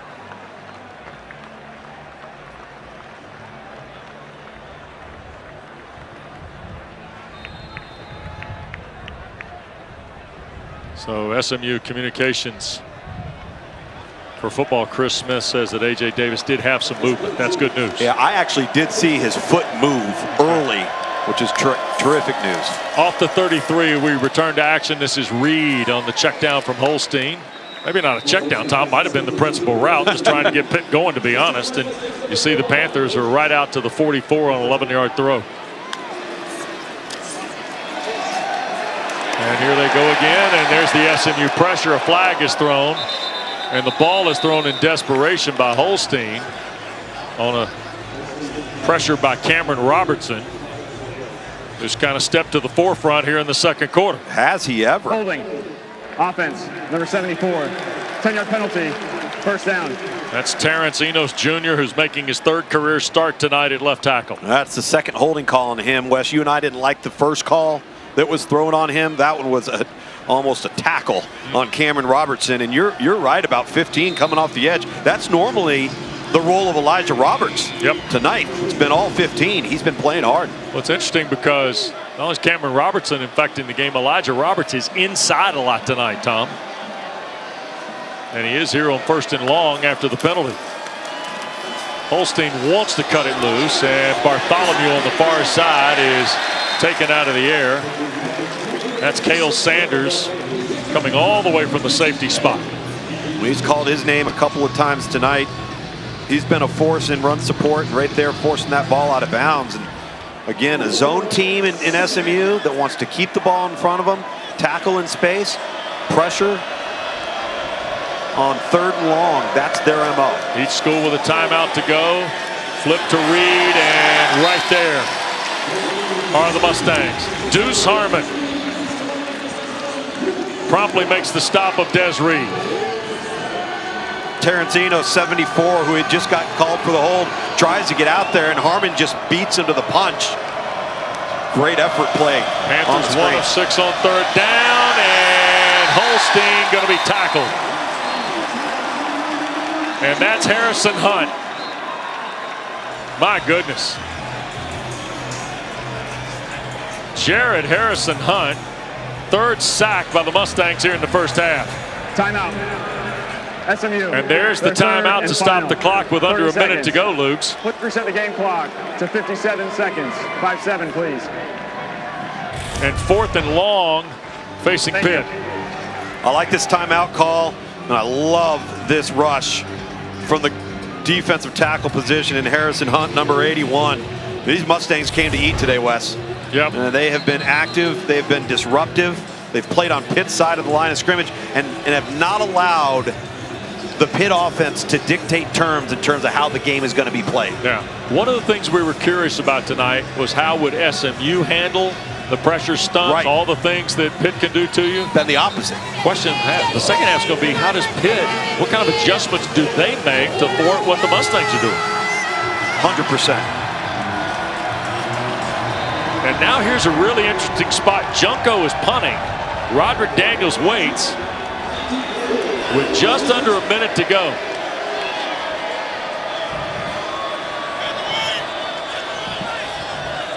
Now SMU jumping around here. And it's a wobbly kick. And it will bounce back up the field, and that's where it's down by the Panthers. It's a 25-yard punt by Caleb Junko. And so now Tom, 49 seconds left and 59 yards away, and not that far for Colin Rogers to try a field goal. Well, in great field position. Caleb Junko, the Pitt punter, has not punted particularly well tonight. This is the second time offensively that SMU has started near midfield due to a poor punt.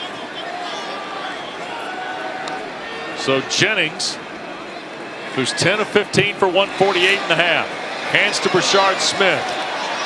And he will pick up 4, almost 5. Clock runs. 38 seconds left, and now we got substitutions. LJ Johnson's coming in, and not quite the pace I was expecting after the first down run. No timeouts for SMU. So Brashard Smith's out. His helmet came off on the run. And now SMU waits for Pitt to get sorted defensively, because when Smith comes out, Pitt can equal the substitution. Of the offensive player necessitates a 10-second runoff. Please reset the game clock to 27 seconds. The game clock will start on my signal. Thank you. So that's the word from referee Elliott. And Brandon George looks like he took the helmet off of Brashard Smith. So here's the give to LJ Johnson, and boy, that's a collision there with Lewis. And with 19 seconds left, now they'll restart the clock, and here's Jennings. Jennings loads, he will throw, it is caught at the 34-yard line. Now with 9 seconds left, they're going to run one more before Rogers or not? There's the spike with 7. And Colin Rogers is going to come on and try a long field goal here before the teams go to the locker room. Now Rogers' longest was 55 at Louisville. He's got 14 made field goals on the year, Tom, in 19 tries. He's got 6 of 50 or more. And this is right at 50 with 7 seconds to go in the first half. Well, we got good kickers here tonight, too, by the way. Yep. And there's the last Pitt timeout of the first half. Their third and final. 30 seconds. How is a really well managed, not even 1-minute drill, 2-minute drill, 45-second drill by SMU to put themselves in position. No timeouts. Give themselves a shot. 9 seconds left. You spike the ball. And to your point, Wes, with as many plus 50 field goals made, no question, you don't run another play with 9 seconds left. You spike it, and Rhett Lashley right there says, we love our kicker. Yep. So 7 seconds to go now in this first half. And you see the most field goals of 50 or more in FBS belong to Colin Rogers. From Prattville, Alabama, of all places, to kick for SMU. 50 yards away. Kick from Rogers is good. So Rogers continues to add to the lead tonight for the Mustangs. 31-3 with 2 ticks to go. That would have gone a lot longer than 50. He absolutely hammered that ball. And Colin Rogers, after he makes the kick, shows the Panthers the shark. Oh boy. Oh boy. Sharks kick field goals too? I guess. So Rogers and Noah Patton-Arduzzi's upset.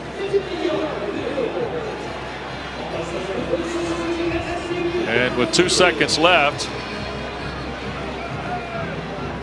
Pitt is going to be trailing, going to the locker room.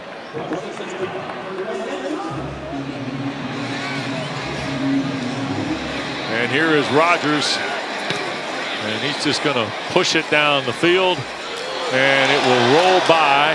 Finally, Robinson scoops it up inside the 5. And the horn will sound to end the first half as he's tackled out near the 18-yard line. SMU scored points, Tom, tonight on 5 of 7 drives in the first half. And all of a sudden we've got... Hold on your benches. And you hear referee Elliott saying to hold to the benches for both SMU and Pitt.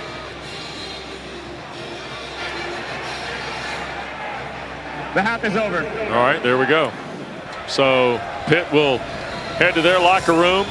SMU likewise into the Gary Weber end zone complex. Rhett Lashley's got to love his first 30 minutes, Lukes.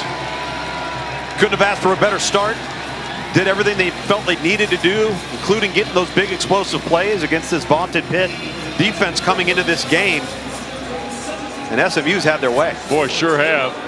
Let's go downstairs. Dana's with Rhett Lashley. Coach, scary scene there to end the second quarter. What are you comfortable sharing about the status of A.J. Davis? Yeah, we don't know for sure. He was moving everything. He was alert, so that's positive. Obviously, he had some pain in his neck, so they were just being extra cautious. That's the most I know. So we're very optimistic, but obviously pretty scary. Hard to get back to football after that, but your offense is firing on all cylinders, and a big part of that is Roderick Daniels' unsung hero, his versatility. How has he and your offense opened up to have those explosive plays in the first half? Yeah. Roderick, we call him Junior. He's the glue that holds our whole team, but our unit together on offense. Made some big plays, obviously. I think we played well on offense. You've obviously played really well on defense, but it's only one half. If we can do it in a half, they can do it in a half. Appreciate the time. Thanks, Dana. All right, Dana, thanks very much. All right, stand by. Boy, we got a busy week 10 in the ACC. We got this game in Dallas and Clemson and Louisville working at Frank Howard Field tonight. Taylor Tannenbaum in the ACC huddle. Have the half for you. All right, Wes, thank you. Take a quick break. Welcome into your ACC Network halftime report. EJ Manuel, Eric McLean, Eddie Royal. I am Taylor Tannenbaum. Before we talk football, you just heard head coach Rhett Lashley address it, but we are sending our thoughts and prayers to A.J. Davis and his family, who just a couple of minutes ago was taken off the field in an ambulance. He's going to the Baylor University Medical Center. And you heard coach say, out of an abundance of caution, because he did have some neck pain, he was moving, which is great news. So, of course, I know the game crew will update you as the game goes when they do get more information. But we are sending him our well wishes. As for this game right now at halftime, 31-3, SMU dominating at this halftime break. It is the second largest halftime lead this season for SMU, largest deficit for Pitt at halftime since 2020. Wow. How do you sum up what we've seen in the first half here in Dallas? Explosiveness on offense from SMU. Also very disciplined. Not a lot of early penalties before the snap. Kevin Jennings really well over the game from last week. We had 6 turnovers. Rashard Smith playing great. Just an overall dominance in this first half for SMU. That's exactly what it is. I mean, whatever you want to dial up, they've been doing it. And, you know, it was interesting coming before this game, seeing how they were going to attack them. They have been running the ball like crazy. I love to see the explosives, the creativity with it as well. Not that they're having to trick them because they are going right at them, but it's one of those things where it seems like everything, Eddie, is working for SMU right now. Yeah, Rashard Smith is special. I mean, we see how explosive he is. He's a game changer. We talked about it before the game. But also Pitt, I mean, they have no momentum. There's no juice on that sideline. 1 of 7 on third down. If they don't protect Eli Holstein, they don't stand a chance. Yeah, he's been sacked 3 times. Right. They have a couple of other TFLs and a turnover. I mean, it's been all SMU all night long. I know we were expecting maybe a high-scoring back-and-forth affair for this top 20 showdown. Look, there's a lot of game left. And I was just going to say, a good news for Pitt is they do get the ball coming out of the locker room, so they can start that third quarter on a high note. Clemson, South Carolina, though, is where we go next. Because the Tigers currently in play right now against Hold on, wait a minute. Talking about the playoffs. Night game. Clemson ranked 11th in the country. Late in the first, Clemson down 3-0. Kate Klubnik finds Antonio Williams for the 12-yard touchdown. Clemson takes a 7-3 lead. Under 6 to go in the first half. 3rd and goal for Louisville. Tyler Shuck says, I got this myself. Oh, Somersault into the end zone. Louisville takes back the lead, 10-7. I mean, that's a perfect 10 right there. Next Louisville drive, ball at the 1. That's a touchdown again for Louisville. They led 17-7 at halftime, came out in the third quarter and kicked a field goal too. 20-7 right now. Emac, stage is yours. Yeah, I mean, Louisville is dominating. I mean, they really are. But where was this energy here with y'all in Miami and Duke? I don't think so. Okay, so it's all good. It's a long game, as my friend EJ likes to say. Now they got to figure it out because seriously, I mean, these guys are punching them right in the face. And listen, you asked if there's something about this Clemson team similar to Miami. I said this defense has been disappointing, and they are getting worked right now. So they've got to figure it out. have to get it going there, and honestly, push the ball downfield. It drives myself, it drives Clemson fans crazy when you see all this side-to-side stuff. You have to get the ball down vertically. They're not doing that. And look, we got to take our hat off to Louisville for them to go on the show, playing that night. They are playing extremely well. But, again, there is a lot of game left. Now for Clemson, just try to get one drive where you get that momentum back in your favor. I've always said it. If they get that turnover at some point in the second half, that's really going to help things go on the offensive side of the ball, too. Louisville's running the football, which is what you needed to do. Going in there, night game, quiet down that crowd. I'm sure everybody's setting up in there. Did a great job of that. Cade's got to get going. We're talking about Heisman hype, all of this and that. Well, here's your moment. You got an opportunity. Go show us what you can do. Cam Ward does it all the time. Let's go, Cade. It's go time. You'll be on that stage. And they got to get going. Louisville just hit another field goal, so they were up 23. We love you, brother. We mess with you. Right now. All right, we got much more coming up on the other side of your ACC Network halftime report. Miami with a big win over Duke. We'll show you how it went down because it wasn't necessarily easy. Stay with us after the break. Wake up, shot calling. Welcome back to your ACC Network halftime report. Down in the MIA, number 5, Hurricanes playing host to a familiar face in Manny Diaz and the Duke Blue Devils. Picking up early third quarter, Duke up 21-17. Adding to it, Malik Murphy to Jordan Moore for the touchdown. That was on 4th and 1, by the way. Blue Devils extend their lead 28-17. Miami cuts the deficit to 3. Then Elijah Lofton here punches it in for the short score. Hurricanes back in front, 32-28. Duke, though, not going away. Watch this, Murphy. To Moore, who makes the one-handed catch. No doubt. Catch of the year. Catch of the year. That pulled Duke within 1 because they kicked a field goal, but this is what Miami does. Fourth quarter, Ward to Xavier Restrepo, 66-yard touchdown. After trailing by 11 in the third, Miami wins big, 53-31. Eddie, what do you take away from Miami's big win over Duke today, remaining undefeated? They're driving me crazy. Because, I mean, games shouldn't be like this. The defense has got to play better. I saw Cam Ward threw for 400, 5 touchdowns. We're almost expecting that from him last week. Last week was an anomaly. That's not going to happen. But this defense has got to play better. And Miami's a dangerous team. They got too many weapons out there. It's hard to stop this team. And they're getting lucky with plays like this. So right now it's just looking like Miami's year. And that's just kind of what it takes, man. When you have championship runs, it's things like that. Stuff has to happen, for you, to you, things of that nature. And Cam Ward is just so fun to watch. I mean, I think he's the best quarterback in college football. I think he's the best quarterback for this upcoming draft.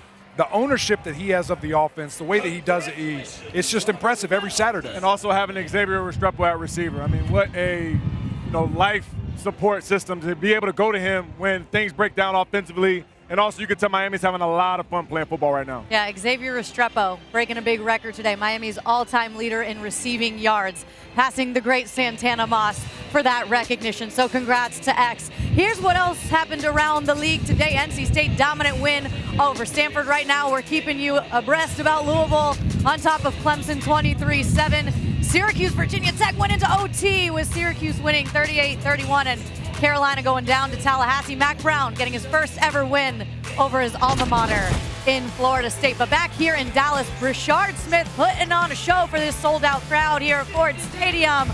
126 yards rushing in the first half, rushing touchdown, receiving touchdown as well. We'll wrap this halftime report up on the other side of the break. Stay with us for just a few more.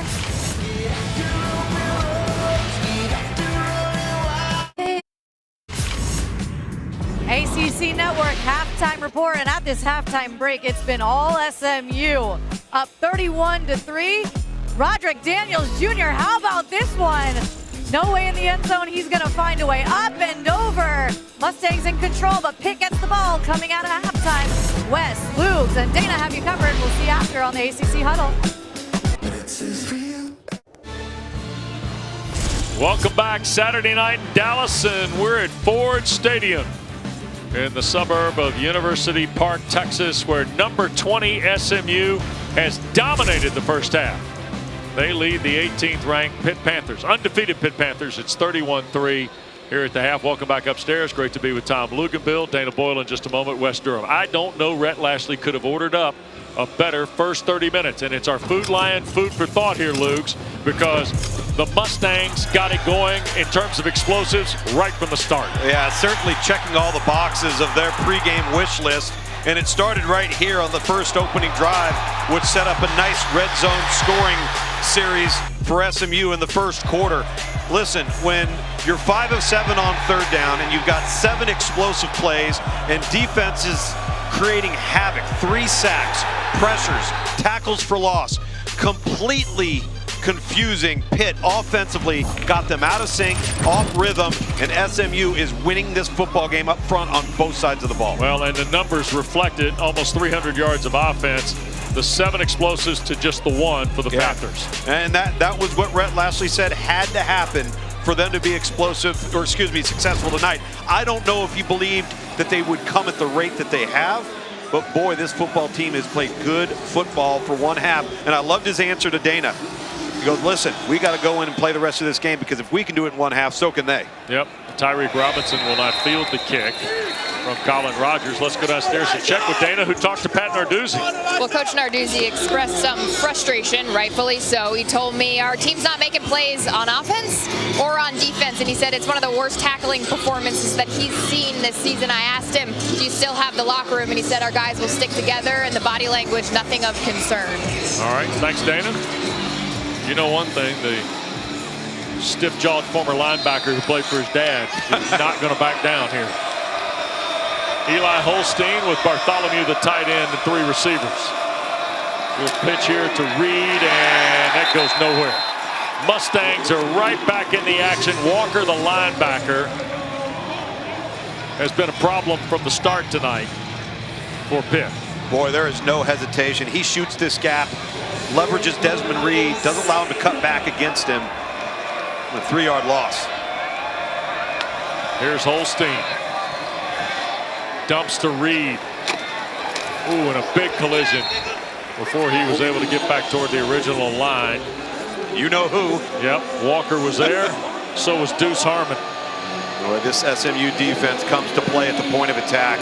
They don't get leaky yardage gained on them. Tackle well in space. And they are putting the pressure on Pitt tonight. Yep. And we got a stoppage of play here because I think something got sailed onto the playing surface out near the 43. And that's going to bring an announcement from referee Elliott. Fans, please refrain from throwing items onto the field. It's third down. How about one more? Put you in the pocket of Ahmad Walker here.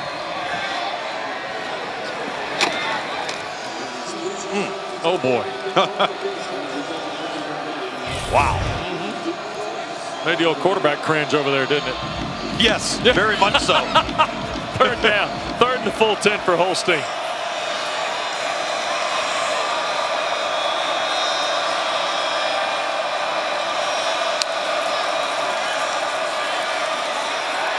Backing up, flags thrown, shoots it upfield, and incomplete. Tried to find, I think, Kenny Johnson. And shaken up on the play, Elijah Roberts, the defensive lineman for SMU. He's going to come hobbling off. I think this is a hold. Well, it is, and it's on Elijah Holding. Roberts. Offense, number 50. A penalty is declined. 4th down. They moved Elijah Roberts down inside to the tackle spot as he hobbles off the field, and he absolutely owned Jason Collier, number 50. He's just so active and disruptive, and normally Roberts is on the outside, but he just keeps fighting and fighting and fighting. They finally catch him on the hold late as Eli Holstein flushes. So the penalty puts Daniels in the single safety to take the punt of Junko. Been a tough night for Junko. They're going to fake this. Here's Bartholomew, and he's going to break for a yard or 2, and that's it. So Pitt goes into their special teams bag of tricks here. Moses is the first guy to get to Gavin Bartholomew to get him on the ground, and now Pitt went for the surprise. SMU didn't bite. Well, in the execution of that play, I mean, it's a risk, obviously, on that line to gain, but when you throw the football essentially behind the line of scrimmage, for all intents and purposes, you're asking an awful lot of Bartholomew to get to the line to gain. You think it's his shot coming here, Tom? I wouldn't put it past him. Well, they're going to hand it to Smith and see what happens. He'll step through 2 tackles. It was almost a shot play, just one on the ground. Tackle made by Taman Lynham, the 5th-year senior from Orlando who transferred in from Nebraska. We'll add another explosive to the tally. That's now 8. And here goes Smith again, dancing through for a yard to the 15. No, you mentioned taking the shot right there, and I honestly feel like Rhett Lashley's got things going in the run game to the point where he feels like he can rely on this offensive line for SMU, who has played spectacular tonight. Career high 138 tonight for Brashard Smith. And just keep pushing the pile. Yep. You see 138 of their 148 on the ground. Here's Jennings. Oh my, Hibner, the tight end. A move inside the 10. And it'll be 3rd down and about 3.5. McMillan the tackle. Good to see Donovan McMillan back on the field. Remember, he left the playing field late in the first half. Yeah, went into the locker room. Yep. So there's number 3. What a nice design here on the tight end screen to Hibner. He's all set at the wing right there. Invites Sincere Edwards, number 90, off the edge. Kevin Jennings just dumps it off, and 3rd and a long 3. A terrific look. On the 3rd down, hand to Smith, and Brashard is going to be close to the 1st down. Philip O'Brien Jr., the tackle, with Rasheem Biles. They're going to give it to him. And so it's going to be 1st and goal just outside the 5. And the Mustangs are ready to go. Once they spotted for play. Kevin Jennings is listening to his head coach. SMU on a 1st and goal.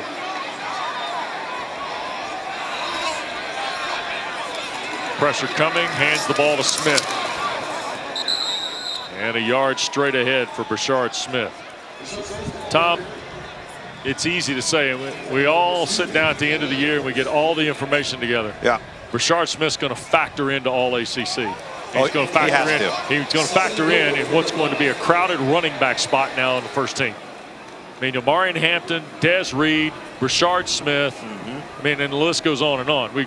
Damian Martinez at Miami. I mean, Bashal Tootin has been fantastic. L.J. Johnson's checked into the ball game here for 2nd and goal for the Mustangs.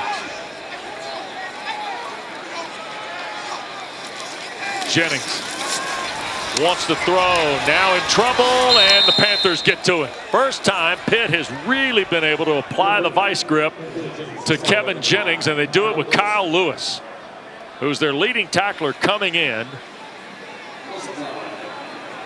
Right at about 60 stops on the year for Lewis. He and Donovan McMillan right there for the tackle lead for Pitt. Pick 6 a few weeks back, and part of that linebacking crew at Pitt that is just not only are they active and smart, good tacklers, but they're also blitzers. They're also pass rushers. So 3rd and goal after the sack, back at the 10. First sack of the night for the Panthers. Jennings now sets. Going to throw and over the top of the intended receiver, Hudson. And they're going to leave the rest of this for Colin Rogers.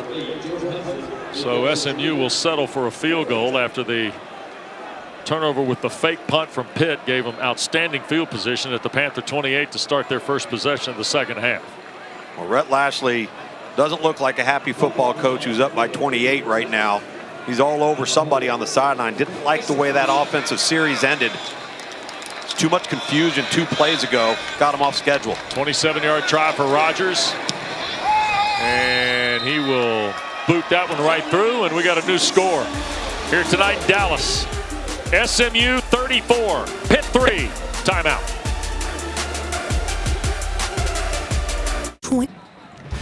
College basketball tips off Monday night on ACC Network and the ESPN app. It starts at 5 o'clock. Notre Dame welcomes Mercyhurst on the women's side, and then a men's doubleheader at 7. Duke and Maine at Cameron Indoor with Doug Sherman and Chris Batola, and then Corey Alexander and Albion Smith Center in Chapel Hill, 9 o'clock for Elon and North Carolina. Taylor Tannenbaum, Kelly Gramlich, Joel Berry, in and around all that for you on ACC Network and the ESPN app. Did you say Mighty Elon? They'll be there Monday night, 9 o'clock. Billy Taylor in the Phoenix in the house. Just curious. Yeah. All right, here is Colin Rogers to kick it away. And Robinson, a yard deep, going to bring it out. The freshman who had a 33-yarder earlier set sail at the 30, tried to get to the near side, and he got tracked down at the 35. Let's check with Dana. Just an update on A.J. Davis, who had a scary scene on the field at the end of the second quarter. He was taken to Baylor Medical Center, which is a level 1 trauma center just about 3 miles away from University Park, and confirmed movement. And I've been told by the team doctors for SMU that he's being evaluated by a spine surgeon out of an abundance of caution. All right, thank you, Dana. Great news for A.J. Davis, considering what we saw happen here late in the first half. Very positive. Tonight here at Ford Stadium. First down, Des Reed trying to get Pitt on line offensively. We'll push it upfield. That'll be a run of right at 14, almost 15 yards before Isaiah Wacobia makes the tackle. Another kid from the Metroplex, factoring into Rhett Lashley's team that is 7-1, trying to get to their 8th win. And this is either, I think, procedure on Pitt, Tom? Well, Lyndon Cooper double clutched the snap. Snap infraction. Offense, number 56. 5-yard penalty. First down. Lyndon Cooper, one of those guys. He transferred from NC State. He's from the Atlanta area. Played at Carrollton High School with the former Wolfpack quarterback M.J. Morris, right, who is now the number 3 guy at Maryland. Cooper transferred to Pitt. Makes his 13th start tonight here for the Panthers.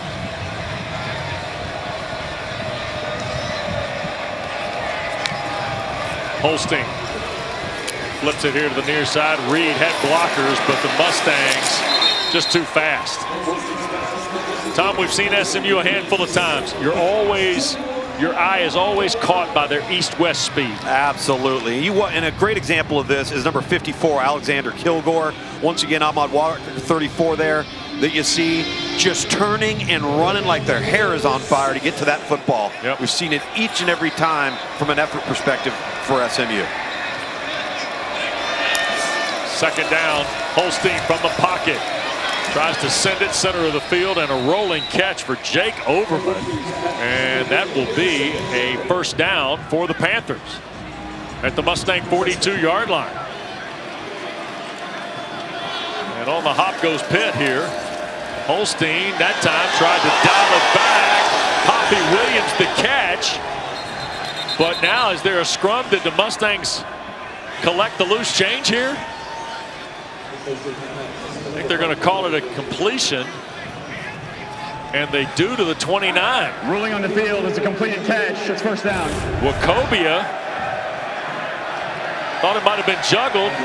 Pitt's up on the line here. And now the whistle blows.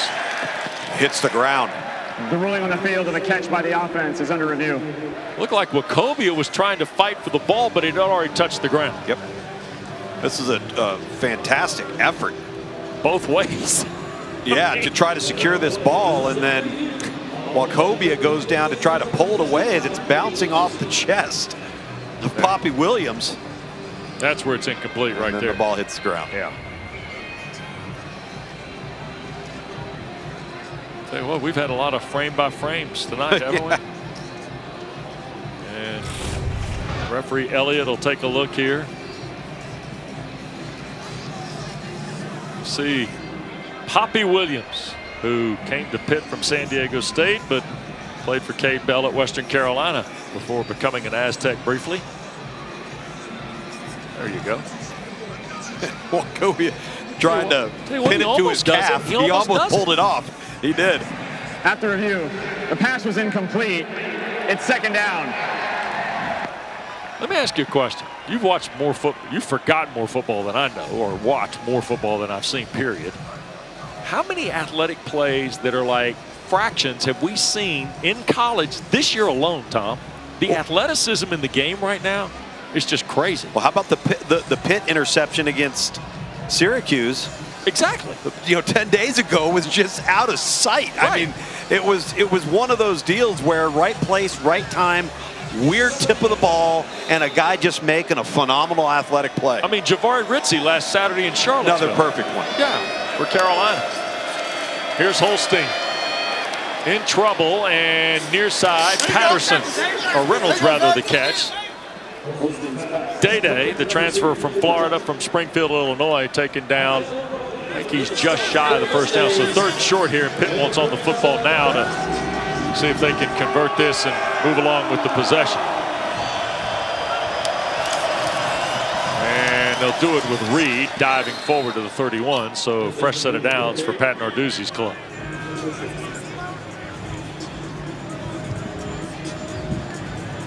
Well, a game that was highly anticipated around the ACC tonight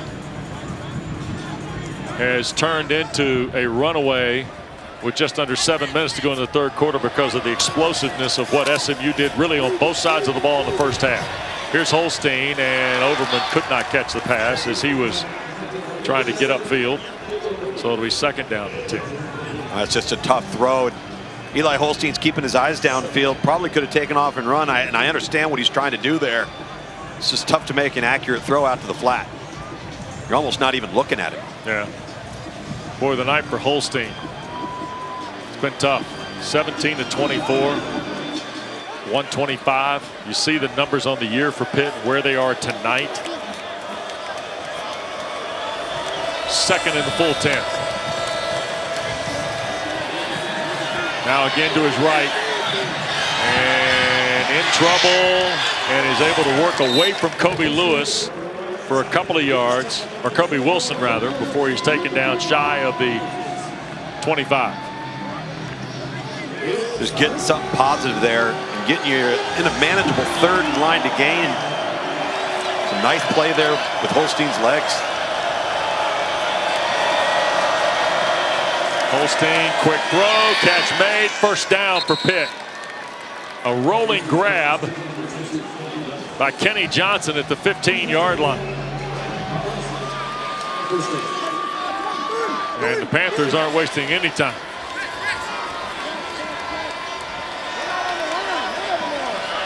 This is an illegal formation from Pitt. Here goes Holstein to the right, and he will get inside the 10 before he took a shot from Roberson and Wachovia. Here you go, Lukes. Yeah, that formation, it didn't look like there were enough people on the line of scrimmage to the trip side right down here. Nobody's on the line. 11th play of the drive. 2nd down and 5.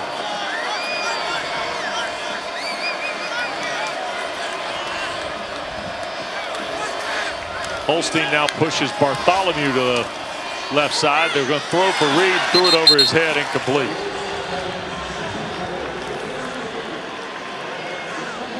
And now we're going to get some substitutions. SMU will make an exchange defensively here. That throw right there has been the story of the evening for this Pitt offense. Slightly off, out of sync. Haven't been able to push the ball downfield. Misses on some easy throws, and we have not seen that from Pitt coming into this game. Holstein flushed. Throws in zone. Incomplete. Diving attempt. Brandon Crossley was there for the Mustangs. Holstein just trying to make a play with his feet. I'd have gotten away with a little bit of a hold there on the right tackle spot. Crossley, who was targeted a lot last week on the road at Duke and responded in a fantastic manner, making play after play, almost makes one there in the end zone. 4th down here. Holstein underneath, the catch is made, and the pushback. And it will be measured, I believe, short of the line to gain. The catch was made by Kenny Johnson, and then Wilson, the linebacker, I think shoved him back, and Pitt will turn it over on downs just outside the SMU 5. Well, what a defensive stand from SMU, and a defense that has shown up early, often, consistently, and they have been a handful tonight.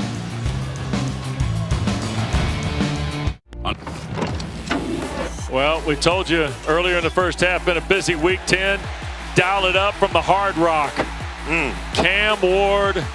And have you heard of Xavier Restrepo, Tom? All he does is catch the football and score touchdowns. Crazy, isn't it? You know, he's one of those guys, he's a small guy that plays big. He makes contested catches, explosive plays, and how about that second half explosion for Miami? What do we have here? Let's get to the bracket. Let's start doing some things. Well, this is going to look a little interesting. That's looking a little interesting. Up there at the top, there. number 3 seed, 5 seed. Right. How about that That's 5 seed? right there. Yeah. Okay. Yeah. Wow. Okay. Interesting. Yeah. We got a lot of moving parts. Well, let's not forget, when it comes to that, the AP poll has no bearing. Right. None. Off the 6. Here comes Brashard Smith, and boy, he's hammered out of bounds on the first down carry. SMU turned Pitt over on downs after a 13-play drive. And Brashard Smith, who's got another career night on the ground, 142 on 20 carries, is going to come out of the ball game, and we're going to get some LJ Johnson action.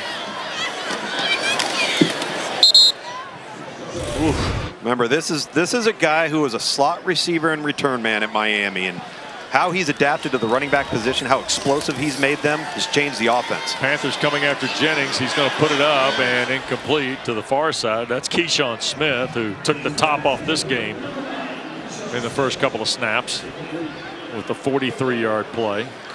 You know, with all the line games and the stunts and the pressures that Pitt routinely comes up with, they haven't been able to dramatically affect SMU offensively in a negative manner, certainly not to the level that they did 10 days ago against Syracuse. Yep. So now 3rd in the full 10. And here come the Panthers. Jennings, and the ball is incomplete for Hudson. Jordan Hudson trying to make the play on the comeback route. And Lynham was there defensively. And that'll be a 3 and out for the Mustangs. Yeah, and that would have been a first down. Kevin Jennings could have just gotten that ball up just a little bit. SMU holding up in pass protection there. Just a low throw to the sideline, and Rhett Lashley's shaking his head going, boy, a fresh set of downs would have been really nice right there. Yep. Pearson step inside his in line. Oh, we got a great picture there.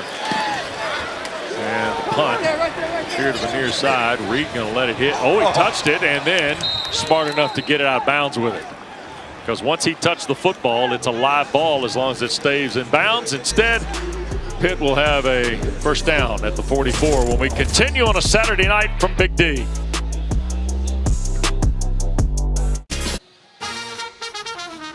Well, 2023. And then 2024, we kind of operated a new landscape in the Atlantic Coast Conference. Yeah. Well, you knew who was in this thing in 2023. There's the new frontier right there. Show me where there it is. And that's the SMU Island right there.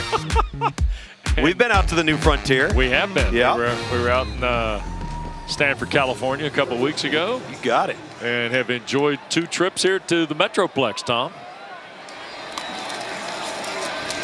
And here's the give to Rodney Hammond now at the running back spot. He's going to pick up right at about 6 on first down. So Hammond, and they're going to hold the personnel here. Yep, they do. They're going to move Sincere Lee, C.J. Lee, out on the perimeter to the far side of the formation. Holstein looking to throw. Back here to the near side, Bartholomew, the tight end, made a man miss.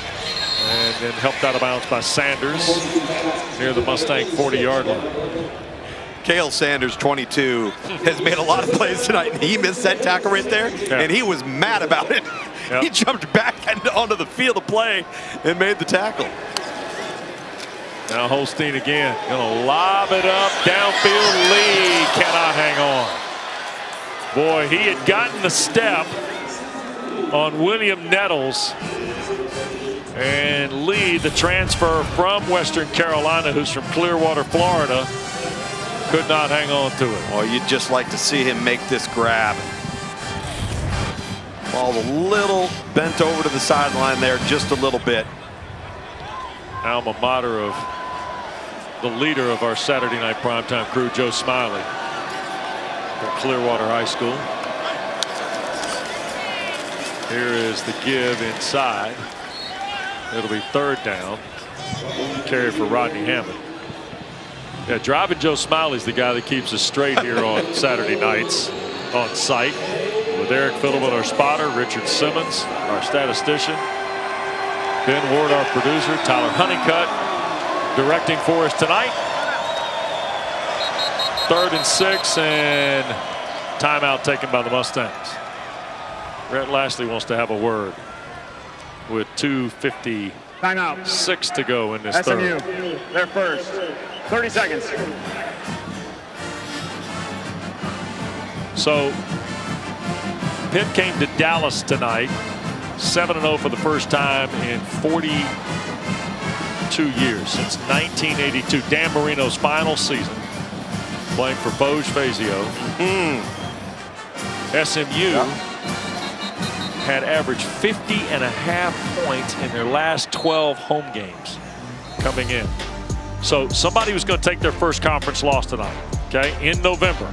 So what's left for both? Tom, walk me through these last 3 for SMU, who has a bye next week, then Boston College, at Virginia, and then Cal to close the regular season. Well, let's start with SMU, because what they've done a really nice job of is handling each game at a time and not allowing themselves to get caught up in who they're playing. Right. It's about how they play. So you can't look at SMU's schedule and say, oh, this is going to be a cakewalk now, because if you start doing that, that's when somebody's going to jump up and bite you. Yeah. Pitt's clearly got the most difficult remaining schedule. So here is Hammond on 3rd down, and Rodney Hammond going to be stopped about a yard and change shy. And so another 4th down go here.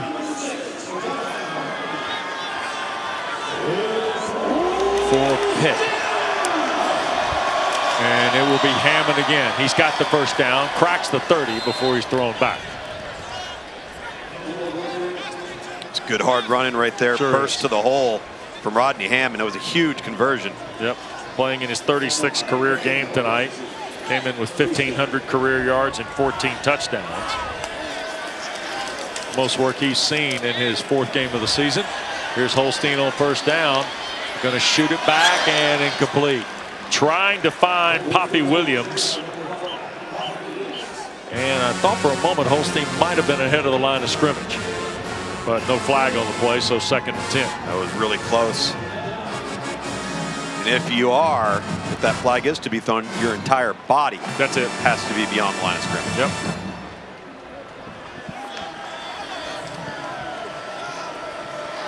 So Holstein avoided that penalty, and now 2nd and 10. And Williams that time thrown just beyond his reach. And now the little unforced things are happening. No question. And these are all the plays that we've seen as misses tonight have been routine for Pitt up until this point. That's how well they had been playing offensively, and then defensively complementary football by creating negatives, creating turnovers and tackles for loss. That hasn't been the case tonight for Pitt. So 4th down. Or Reed has come in for 3rd and 10, I'm sorry. And the inside give is Reed. And he will get 4, maybe 5 of it. And another 4th down on the Harvey tackle for the Mustangs. Jafari, who made the play, one of the big plays of the night last Saturday. Oh boy, did he. On the block field goal. Just an amazing athletic play. Big 4th down here for Pitt offensively.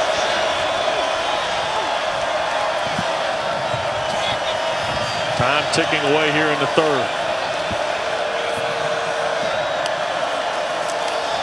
Holstein gonna tuck it and run. 1st down and more to the 10. 5, and Eli fumbled the ball. Did he break the plane before he fumbled the ball? And quickly now, Justin Elliott's crew is in conversation before we have a signal. Well, I think Eli Holstein revealed his own guilt by his reaction after that play. There is a flag down. This ball maybe a touchback. So let's see what we have here. And one more little visit. Trying to get all this cleared up.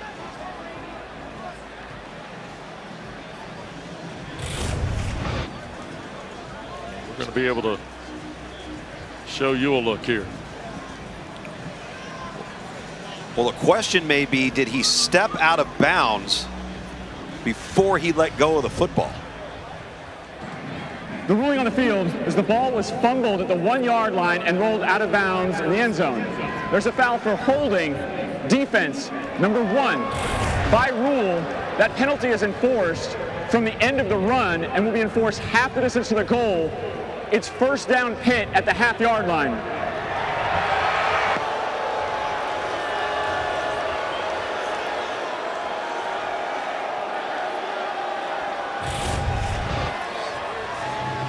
So the penalty then nullifies the fumble. The fumble, and whether or not this went through the back of the end zone. His foot's out of bounds too. Yeah. Before the fumble? Looked that way, didn't it? Looks like that to me. Yes. Nevertheless, the defensive penalty. 11th play of the drive will be inside the 1, first and goal. And Holstein tried to take it on his own after the fake to Reed, and he got pushed back right away. That's a tough ask. The Mustangs jumped right in there, and it was. Use your 5'6" running back as the lead blocker. Yeah. For your 6'4", 225-pound quarterback. Well, and you see the gang tackling occurring, and it looks like Kilgore and a couple of other Mustangs in the fray. Try it again, give it to Reed. Did he break the plane?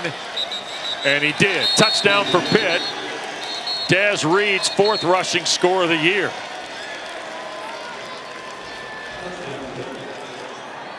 Ruling on the field is a touchdown.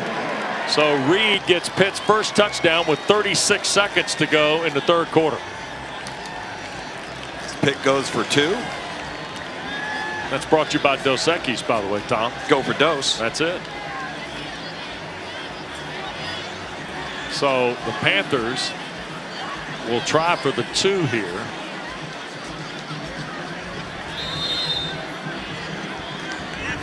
They are 0 for 2 and 2-point tries this season. And they got a tight end and 4 receivers for Holstein.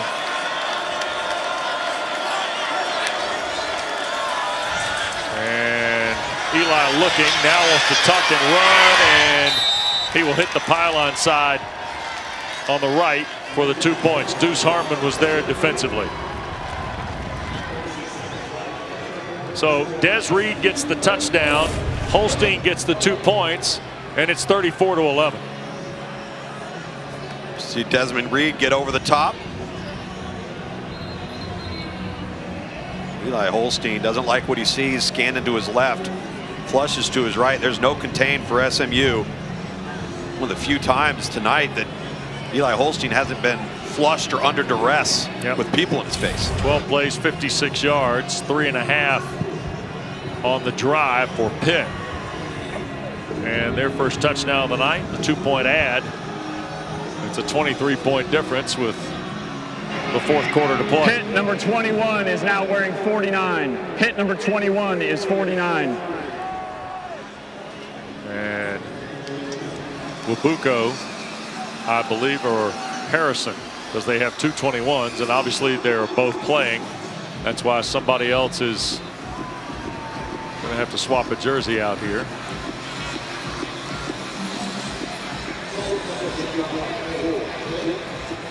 Isaac Brown, by the way, has just hit another long touchdown run for Louisville, Tom. The Cardinals are on the way to winning tonight at Frank Howard Field.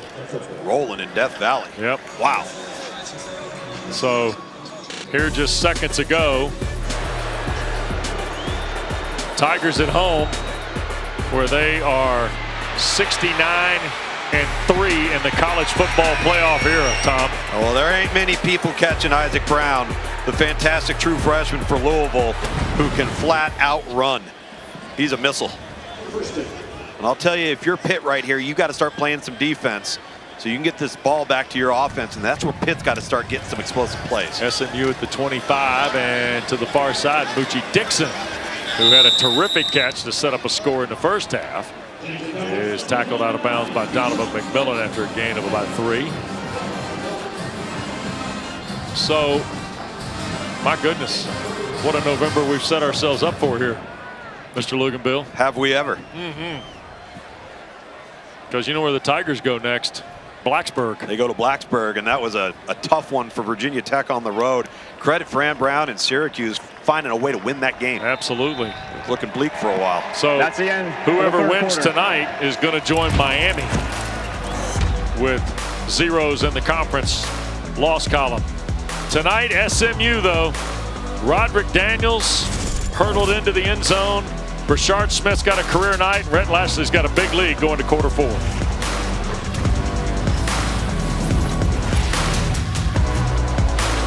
Gator. Well, friends, let me tell you, you've waited all fall, and Tuesday is the night. The first edition of the college football playoff rankings come your way at 7 o'clock Eastern time. The Week 11 rankings reveal and a 12-team college football playoff projection presented by Allstate. And if the Mustangs go on to win tonight, where will they fall in that 25 as we take the lid off quarter 4 here with a throw to Brashard Smith for a couple of yards? Well, it sure is going to be fun to watch. I'll tell you that. People thought it was difficult to figure out who you wanted at 4. Try figuring out who you're going to put in at 12.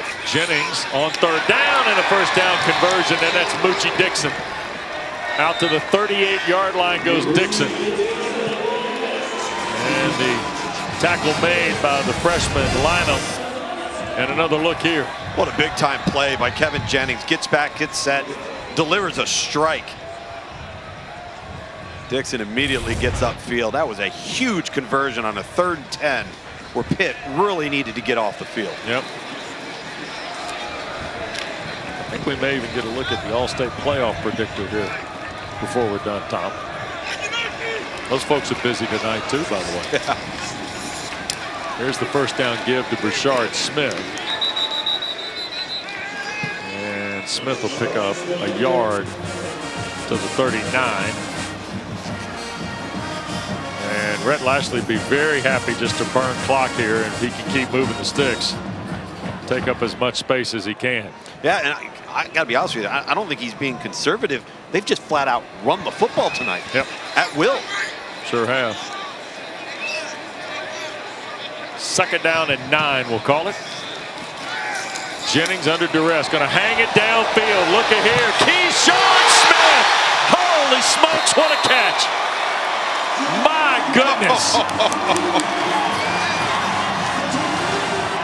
He set the place off tonight for the first touchdown, and look what he does here in the 4th, Tom. Well, a spectacular grab and focus, and he just gets on his horse and runs. Ended up warding off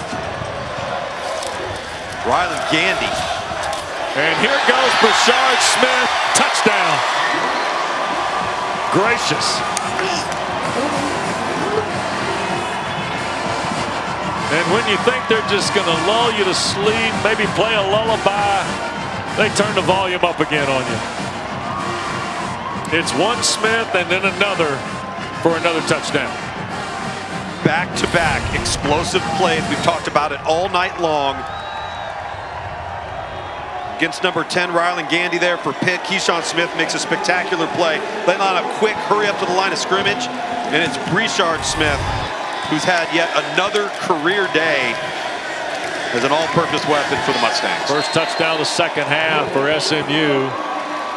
Another rushing score tonight for Brashard Smith, his second. Gives him 11 on the year, and SMU's got 41 points and a 30-point lead in Dallas. Happy bunch of Mustang fans here tonight. They'll hang around. I bet they hang around to watch ACC Huddle After Dark tonight, Tom. Every last one of them. Yep. Taylor Tannenbaum, EJ Manuel, Eric McLean, Coach Rick, Eddie Royal, rested and ready to go. And they got a big show tonight. Woo, it's going to be a long rundown for the boys. Man. And if they want to show the SMU explosives, look at this, Tom. Averaging 10 a game through 8. They've got 11 tonight. I would have guessed the under on that tonight coming in. There's no doubt about that. Rashard Smith's second rushing touchdown, the latest salvo from Rhett Lashley's team. And now with 12:46 to play, Pitt back out there to start from its 25-yard line. And yes, you are getting ready to go to 8-1 and 5-0 in the ACC in your first year of membership, folks. What an impressive night this has been, Tom. Been an impressive night.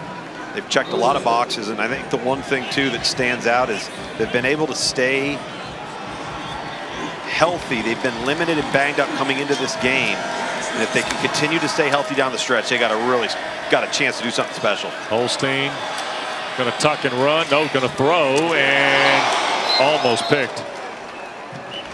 A diving try by Deuce Harmon on a ball for Reed. And it'll be 2nd and 10. Deuce Harmon's had a good night tonight. Yeah, really good night. Wow. Tell you what, Reed for a little guy takes a pounding. He does, and he doesn't get hurt. Nope. He is so tough. He might like the cold tub a lot, but he does not get hurt. Here's Holstein taking another throw. Whoa, what a catch. Nice grab, and that's Reynolds. And a Pitt first down. Good throw from Eli Holstein, Tom. This is textbook stuff here. Yeah, that's a really good throw over Kyron Chambers, number 21, the flat defender that's buzzing out there. And he's got to get this ball up and about and drop it in. Nice arm strength from Eli Holstein. Sure is. Flags throw, and there's a ball that's caught. That's Mumfield near midfield. Say that 3 times. Kilgore on the tackle. And we'll sort out the flag here.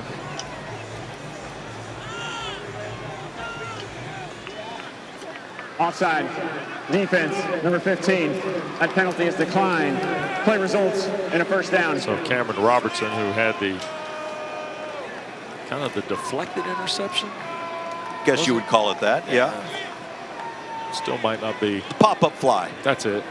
Took the pop-up, the short pop-up after it was jarred away. Rhett Lashley over there on that sideline up 41-11. He's checking out the iPad. Yeah. Scheming it up. Boy, we heard a lot about that this year, haven't we? In 10 weeks, the iPad technology. Oh, yeah. Here's Holstein from the fray. Oh, that's a ball. That's a live ball. And Reed is going to get on it smartly because that ball was completely in play. I've been so surprised tonight about the unorthodox, uncharacteristic plays made by this offense, including quarterback Eli Holstein. That hasn't been their MO. And you play as good a football as they have. You come in undefeated. You just don't expect to see a performance like this. Yeah. And now that ball is snapped and fumbled. And here is Reed. Look at this. Splits 2 and has the first down. And Kobe Wilson and Kilgore are left in the fray. Wilson still down around the 45-yard line. And Reed was also shaken up, I believe. Nope, Reed okay. And here's a look. Look at Reed turn right behind the umpire. Oh my, just friendly fire, isn't it, with Kilgore and Lewis, or Wilson rather. That'll get us to a timeout while they tend to the Mustang linebacker in Dallas. 41-11.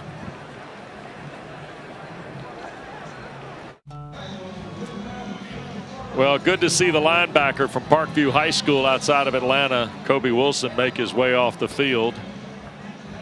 Kobe's a good football player. Got to question some of his post-football decisions. He wants to get into broadcasting, but he is a terrific kid. We've had a chance to visit with him a couple of weeks ago out in California and had a lot of fun.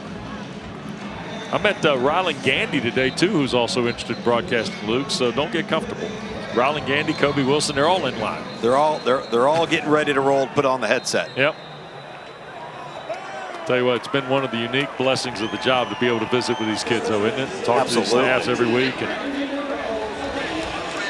Or in the case of SMU, we've seen the Mustangs a handful of times, and got to be impressed with their first-year membership in the league and what they're doing tonight in this game with Pitt. Holstein dumps it down, and the catch was made, and the hit from Kilgore. And it's on C.J. Lee, who took the shot, and it's now second down. Boy, Alexander Kilgore. If Ahmad Walker won't chase you, Kilgore will. Holstein a long throw, and that's offline, and Brandon Crossley took his eye off of it. He would have run. The ball would have hit him if he kept running. If he plants his foot in the ground and comes forward on that, right, he's off to the races. Exactly. And Crossley is upset with himself so much. He's got a fumble return for a touchdown. He would have had a pick six there. Third down. Flags thrown. Holstein. And wide open. The catch is made, and Reynolds trying to fight upfield. Helmet pulled off as the tackles made it to 22, but as they say, hold the phone here. Might be offside.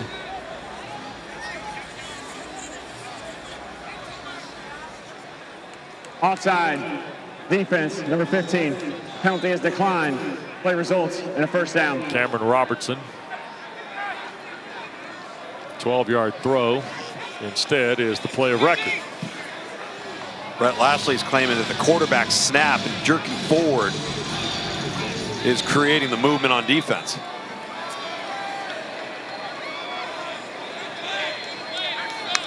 You see the bunch look, and now Holstein clutched it from the pocket, and now will make the shot and the throw and the catch by Overman, the tight end, will make it first and goal at the 5. And we got a little post-scrimmage conversation going on with Ryan Baer and Cameron Robertson after the Holstein to Overman throw. It's the best throw of the night from Eli Holstein. Haven't been able to consistently come up with those big plays and even the routine plays. Yep. And here's Holstein. Looks, now dumps across, and Reed deflected it, and it's intercepted in the end zone. And Jonathan McGill has got his second interception of the year. Wow. How about that?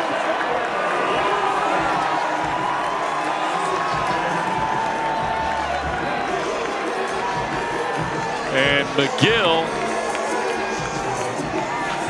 is ready for the party at Club Takeaway. My goodness. When it rains, it pours. Yep. And here's McGill in the club.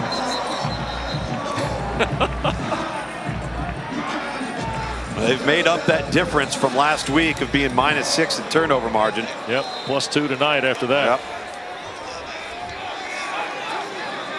And off the 20, here come the Mustangs after the interception by McGill. Jennings on the play fake, slides it upfield. Matthew Hittner off to the races. Hittner at the 30, full speed, and the big tight end goes 75. It's a Pony Express.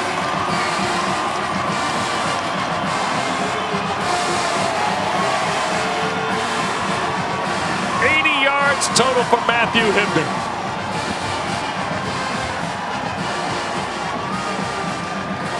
Talk about turning on the Jets. The big man can run, Tom. Yeah.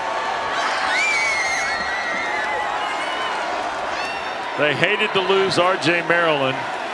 Brett Lashley said time and again, Hittner is a good football player. He played at a really good program that won a national championship last year. He can help us. And the point from Rogers makes it 48-11. Wow, Tom. Let's look at the McGill pick in the end zone on a ball intended for Reed here. So Desmond Reed doesn't secure the football. Looked like it surprised him a little bit. McGill gets the ball, falls on it in the end zone, and it doesn't matter what the score is. Let's take a shot. Little tight end leak. Oh my goodness. They quickly get to the line of scrimmage and snap the ball. And those are two safeties. That's Phillip O'Brien. That's Cruz Brookins that are trailing Hibner there. And he outruns all of them. It seems to me that, you know, we've seen the shark signal from a lot of these SMU players after they've made plays tonight. Yeah. I think they kind of felt like they were a little disrespected. Sure. No R.J. Maryland, no Jake Bailey. Maybe you're not at full strength. Pitt had been coming in with his vaunted defense, created turnovers, created tackles for loss, pressures. SMU getting the better of the Panthers tonight. Yep, sure are. Under 10 to go. 3:06 tonight for Kevin Jennings. Tom, on 17 of 25. It's his second 300-yard game. And the kick through the end zone by Rogers. Let's check with Dana. How about a little love for the transfers? Matthew Hibner, of course, but Jonathan McGill, who sparked that run by Hibner, came from Stanford, and I love what Coach Lashley said about Jonathan McGill. He said what he brings most to the defensive end is leadership, but I think he's proven something else, that he's impactful out here with that takeaway. Yep, sure is. Hibner came in the game with 6 catches for 70 yards. He had 4 last week after no catches in the previous 4 games. And now he's got 3 for 108 tonight. Good heavens.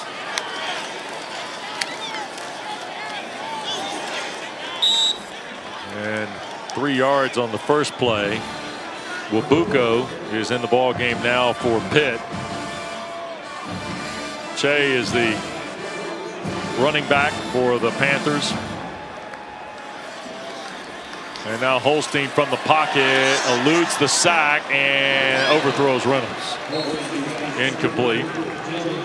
Wabuko's a redshirt sophomore. He is from Austin, Texas.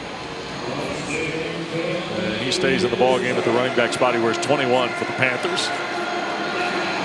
And now 3rd down and 7, faces Pitt with 9.5 to go. And Panthers have got to feel like they're watching sand fall through the hourglass over there, Tom. Without question.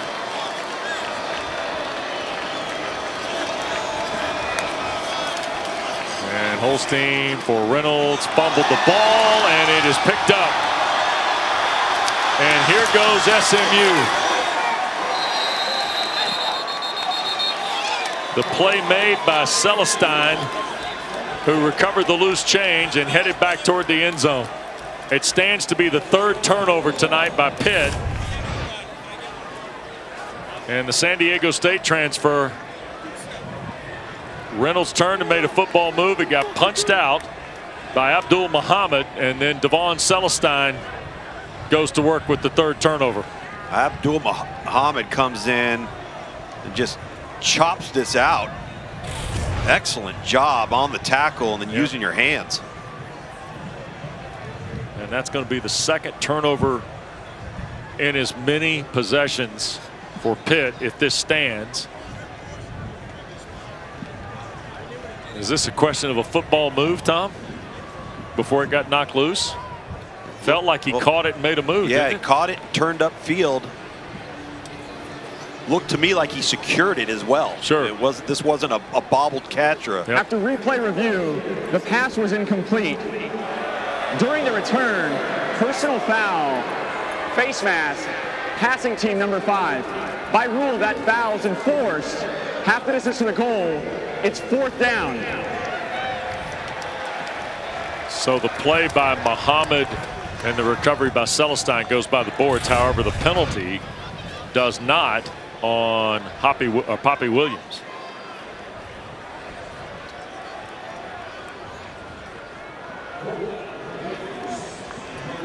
And so, and then here's the face mask from Williams on Devon Celestine. So now the punt, and Roger Daniels going to field. See what he can do here, and he'll be flushed out on the return and tackled back in SMU territory. 40-yard punt by Junko. And we got just over 9 minutes to go here tonight in Dallas. And SMU leading by 37, Tom. Well, and a big reason why they're leading by 37 is this group of offensive linemen. Wait a second, we got to get Peruna. Well, there's Peruna. Getting the late night snack. Yeah, Peruna likes the offensive line. Yeah. Peruna. What happened to Peruna's hooves? It's like Dorothy in The Wizard of Oz. Yeah. Preston Stone has come in at quarterback tonight. And straight ahead, SMU carrying the football. And there's Preston Stone coming in at quarterback as Zach Hernandez is the running back with Stone. And this is one of the really classy kids in college football, Tom. Absolutely. Both quarterbacks here were voted captain. At SMU, they went out of spring football, did not name a starter. Neither one of the players, Kevin Jennings or Preston Stone, went into the transfer portal. He's been the ultimate teammate. And De'Aaron King right there with the headset on, coaches them both. And Hernandez trying to get some footing in the run game here. I want to go back to this offensive line, because when you're taking on a team like Duke a week ago, Pitt tonight, both teams who pride themselves on creating negative plays, tackles for loss, sacks, pressures, and turnovers. SMU gave up 0 sacks against Duke, 1 sack tonight against Pitt, and were able to control the line of scrimmage in the run game. That group of P.J. Williams, Justin Osborne, Ja'Kai Clark, Logan Parr, Savion Byrd, kudos to the Mustang offensive front. Yep. They have run the night, haven't they? Absolutely. Yep. Here's Stone trying to fire it back here to the near side. Intended for Cozart, Ashton Cozart, the intended receiver. Pitt tonight has allowed a season high defensively of 472 yards. They surrendered 449 to Cincinnati earlier this year. And Tom, unfortunately for the Panthers, it continues a disturbing trend of offense and defense in conference play. Some of the numbers that they built in the preseason of non-conference games in the last couple weeks offensively. Now defensively, they owned the night a week ago Thursday against Syracuse. And offensively just did what they had to do. Right. Yeah. But now with Virginia looming next Saturday in Acrisure Stadium, and here is Des Reed on the punt return, by the way, out beyond the 25. The Panthers now taking their first loss on the season. They're going to be 3-1 in the ACC, but the night going to belong to the Mustangs. Jonathan McGill got through the ropes at club takeaway. Okay. Well, back in Dallas, how about let's Tom Luganville project the bracket a little bit for us here late on a Saturday night. So down. Penn State. Yep. Down. Yep. Down. Oof. Down. Oh boy. Buckle up for November, folks. Wow. It's gonna be a lot of fun. And again, going into Tuesday night, don't worry about what the AP poll says, because it's gonna have no bearing, and I think you're gonna see some significant shifts with what the committee comes out with in the first iteration. You see Wabuko get the carry. By the way, Nate Yarnell, who is a young man from the Lone Star State, has come into the ball game. He is from Lake Travis in Austin. And a throw across the way. Medlock there on the stop for the Panthers. So what you're telling me is Tuesday night, when we get our first look at the college football playoff rankings, presented by Allstate, by the way, with Reese Davis and the gang, we probably know that Oregon and Miami, they're going to be okay, right? Ohio State, they're okay. Yep. After that, I think we get some movement, huh? Yeah, we're going to have some movement. I think it's going to be very interesting to see what the committee thinks of Notre Dame. Sure. All right. It could be very, very interesting to see what the committee thinks of this team right here. Sure. Wearing red and blue. Yep. And when you consider the schedule, does that weigh poorly against SMU with no Clemson, no Miami on the slate?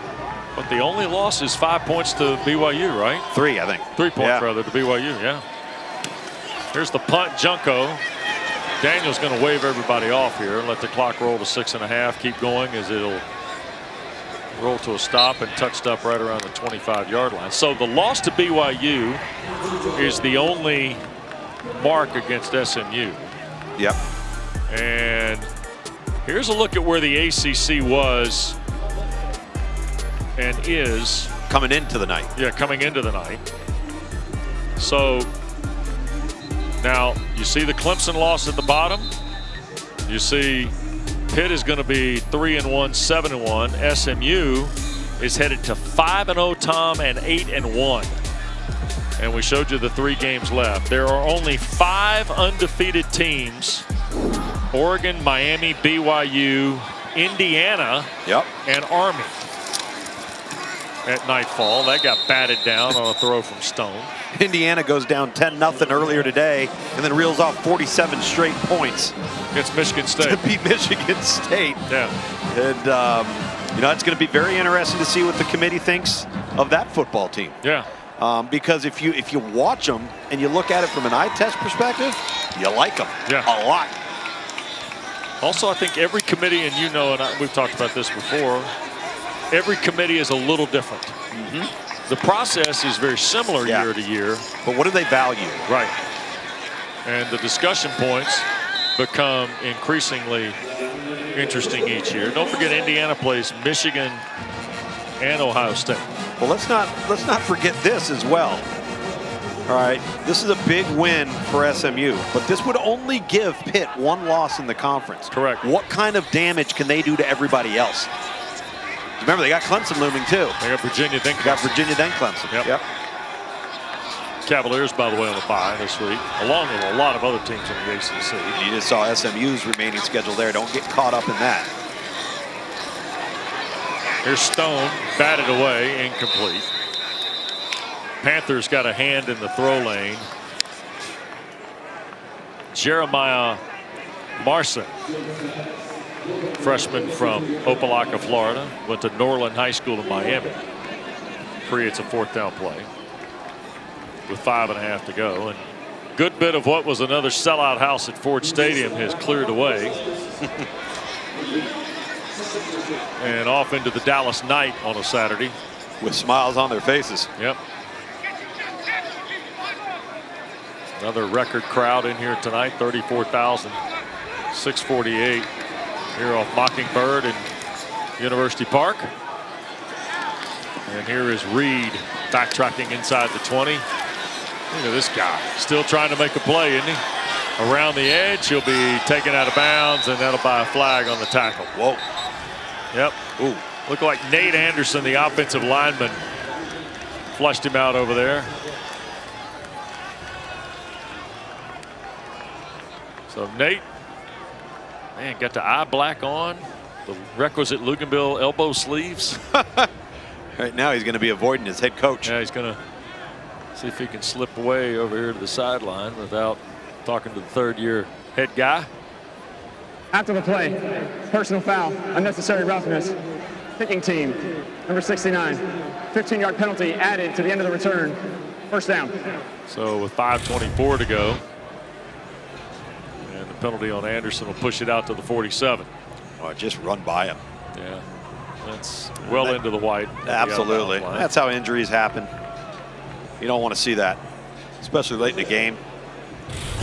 And Rhett Lashley knows it's not necessary either. Daniel Carter's coming at the running back spot with Nate Yarnell piloting the Pitt offense here. And a throw on the perimeter, and Poppy Williams a couple of yards. Nettles shoved him out of bounds. He wears 0 for the Mustangs.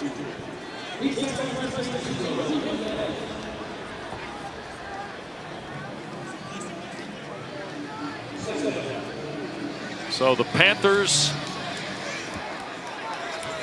will lose for the first time here and head back to Acrisure to meet Virginia next Saturday. And there's the throw and a catch. Konate Mumfield into SMU territory, down around the 22 before he's tackled.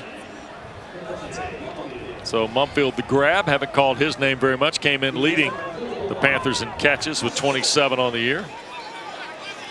Young man from Houston, Georgia, and Decula High School. Transferred into Pitt from Akron. 26-yard throw from Nate Yarnell. And straight ahead, here's Daniel Carter, who fights for some yards. He's playing tonight, Tom. 24 years of age, Daniel Carter, in his 58th career college game.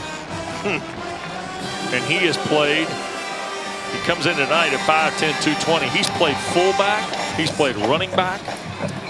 He's lined up a couple different spots. He'll throw in the end zone, and the catch is made, and that's a touchdown.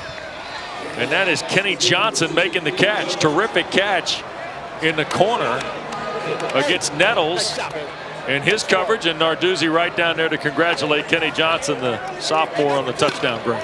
That's a good throw, too, from Yarnell. He's got a two-man route. Daniel Carter, who you were talking about on the previous play, was out in the flat, and then got the slot fade.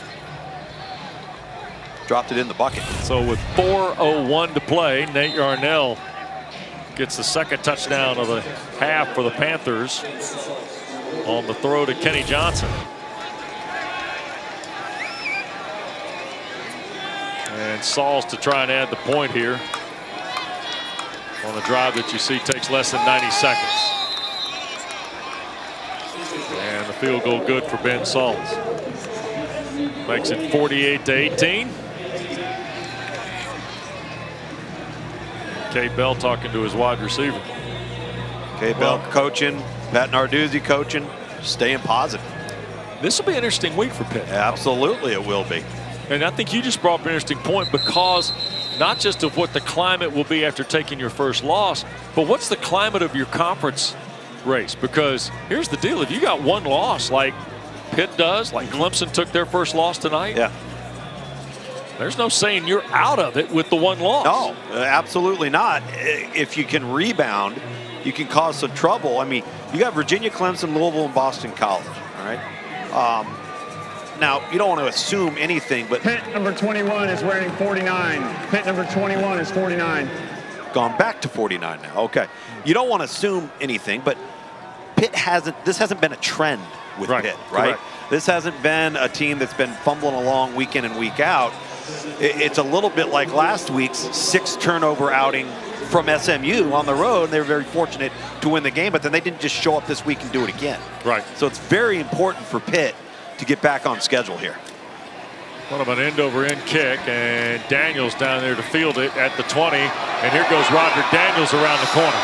Daniels 40, might need one more block, and he got edged out of bounds in territory. Sauls, the kicker, was involved in it, along with Brookins, the defensive back, or else Roderick Daniels is going to house this.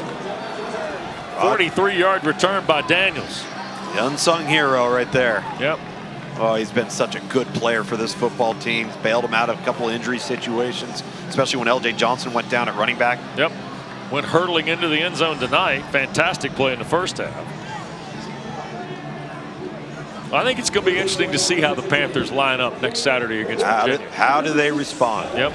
They hadn't been punched in the nose like this all year long. They've been in some tough games, some come from behind games, but not like this. Keldrick Luster has come in the ball game now for SMU. So we get our first look at Luster, and this is a young guy from McKinney who's a redshirt freshman who they're pretty excited about. And I got to tell you, he is put together. He is 5'10", 225, and he is rock solid. He looks like a slightly heavier version of his position coach, and that's De'Aaron King. Yeah. Yeah. So we get a look at Keldrick Luster.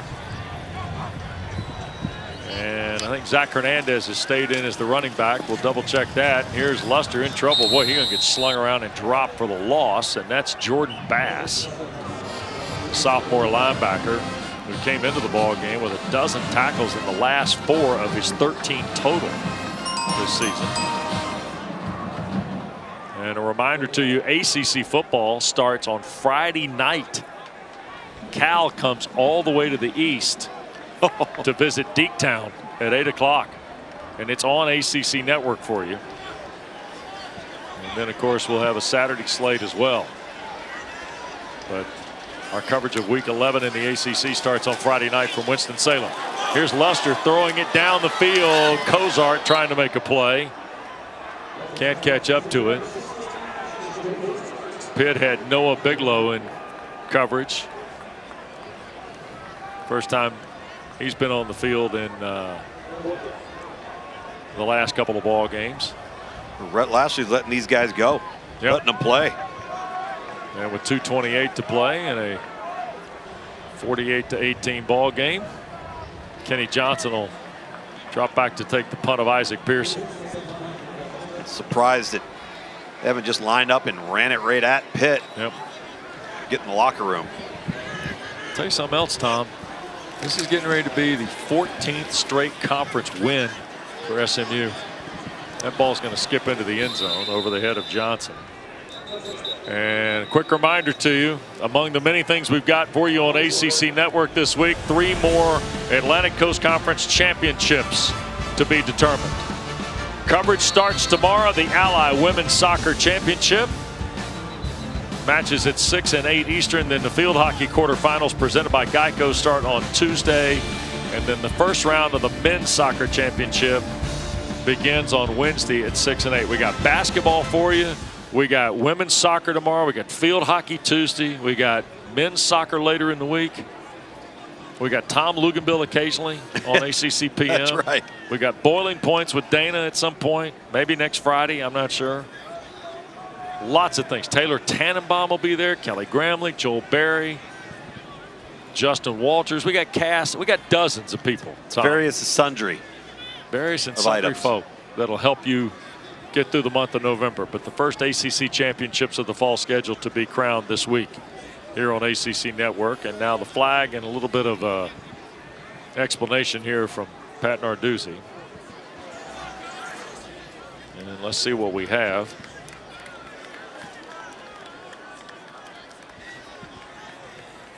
There are 2 fouls, both by the kicking team. Holding kicking team number 28. That 10-yard penalty will be enforced from the touchback spot. After the play, unsportsmanlike conduct, kicking team number 1, his first. That 15-yard penalty will also be enforced. First down. Whoa. So my math tells me, Tom, that's 25 yards. And Rhett Lashley, I think, is not exactly thrilled with that. No, he is not. No. Either the penalties themselves or the interpretation or what have you, I'm not sure. But nonetheless, at the 45, Nate Yarnell. And what do we have here now? Another stop.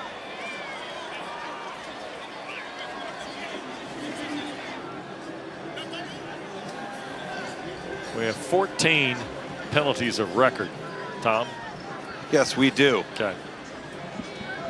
Quite a few too many. 8 for SMU, 6 for Pitt tonight. And with 2:21 to go, 1st and 10 off the 45, as we were saying. And Mumfield to catch. Kanate will pick up the first down on a throw of about 14. And both schools still attacking when they have the football.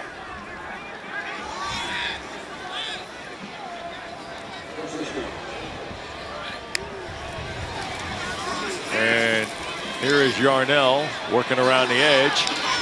And that'll get us to the 2-minute timeout, as Nate Yarnell keeps it to right around the 35, 36-yard line. On a night where the Mustangs are getting ready to go to 8-1 and 5-0 in the ACC. Under 2 to go at Ford Stadium tonight in Dallas.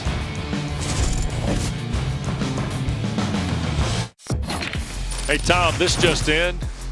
Brashard Smith is good at football.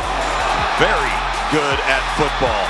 Former Miami Hurricane, recruited and played for Rhett Lashley when he was the offensive coordinator there. The wide receiver, converted to running back. Can return kicks and punts the whole 9 yards. And he is about as dynamic as you will find in this league carrying the football. Man, 161 yards tonight, 2 rushing scores for Smith. He's also caught 4 passes for another 21 and a score. Derek Davis is coming to the ball game at the running back spot. He's the Pittsburgh native who's an LSU transfer. And We got some guys slow off the deck as we are inside 2 minutes, and there's a good look at Burchard and his night. Yarnell trying to dial down the far sideline. I think that's Thomas, the tight end, Malachi Thomas. Freshman from Thomas County Central, down near the Thomasville, Georgia, Tallahassee, Florida line. And Malachi the catch. 1st and 10 inside the 20 as Yarnell's trying to put some points on the board here for the Panthers in quarter 4. And Mumfield slung around after the catch by Chambers. That's the tackle for the Mustangs. Bye week coming for Rhett Lashley's team. And they'll get Boston College in here on the 16th and then off to Virginia on the 23rd before Cal visits here on the 30th to close the regular season. The scheduling and the timing of the bye weeks for SMU could not have worked out more perfectly. Yep. And here's Yarnell throwing. Catch is made, and trying to stretch into the end zone is Poppy Williams. He's going to be ruled short with 50 seconds left.